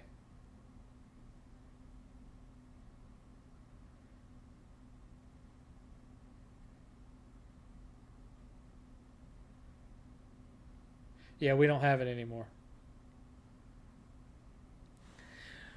That the god awful PS3 game that where you had magic powers and stuff that both of us only played it all the way through because we wanted the platinum. Magus, that's the one. Magus. That game was a glitch fest. Have you ever done any weird pranks like yelling into a store intercom? I don't think I've ever done any obnoxious public pranks like that. I once almost got arrested at a anti-drug convention in Atlanta that was held at the Atlanta Convention Center that was connected to the Omni or whatever, because they had these super, super tall escalators. And me and my friends were sliding down the gaps between the escalators. And, you know, these things were so long, we were picking up like a hell of a lot of speed. So when we came off the edge there, we'd fly a couple of feet before landing on the ground. And, you know, we weren't thinking of potentially injuring ourselves. We were like 12. And, you know, they were the security stopped and the cops were called. And they were talking about going to send, you know, call in the juvie folks and whatnot. And I'm like, I'm not even from around here. I'm from Chattanooga. You know, but I almost got kicked out of the drug convention for sliding down the escalators. Do you have any funny memories from swimming in a pool? Not really. I remember one time when me and my friend Brandon went to Florida. We were so bored at one point because, you know, it was getting so hot that we weren't staying at the parks all night long. You know, we would stay at the parks, leave around 2, and then we'd have a couple of hours, have dinner, and then go back to the park. And so we were so bored, we went to the Eckerd's drugstore and bought one of those little inflatable bouncy balls for kids. And we were hanging out on opposite ends of the swimming pool at the hotel, doing this number and taking turns shooting baskets to see if we could, you know, bounce one off of the other's face and get it into the basket. And we did that for hours. And as it turned out, my mom had at one point had brought the camcorder out and filmed me and Brandon doing that. And so I actually have footage of 17-year-old me and my friend Brandon playing the lamest game of basketball you ever saw in a pool in Orlando, Florida.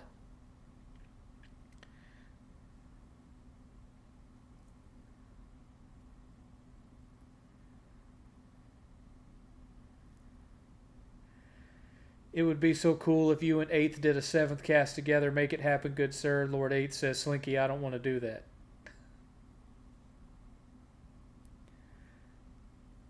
That's a rare game on PS3. Very expensive. Magus is expensive? What? I bought that game for like $5 and sold it for $5 after we both platted it. You're telling me it's expensive? This I gotta see. Hold on a second. This I gotta see. Price charting. Search for a game. Magus. PS3. Magus.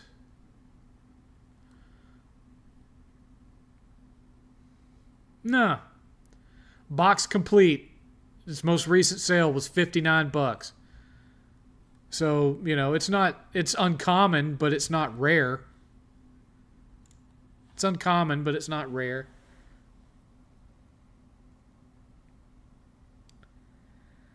Hey, Seventh, do you think this gen of gaming has failed? I wouldn't say it's failed, but it hasn't been great. Terminator Salvation was an easy platinum trophy. Yes, it was. What's your shirt say? It's the prayer from Boondock Saints. Thanks for the 7thCast. I have Twilight Princess on GameCube that's worth $180 now. Have a good night, mate. Take care of your pops. PS5 has no games. Okay. All right. Yep, it is 9 o'clock. So we had one single $5 donation. Y'all don't love me no more.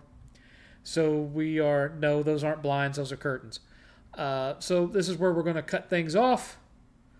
And hopefully I will see y'all again next week. And there will be more of you here with more questions to ask. Because we didn't have the normal amount of audience that we normally would. So I kind of feel this one was a little bit dry. Anyway, I'll see y'all next week. Same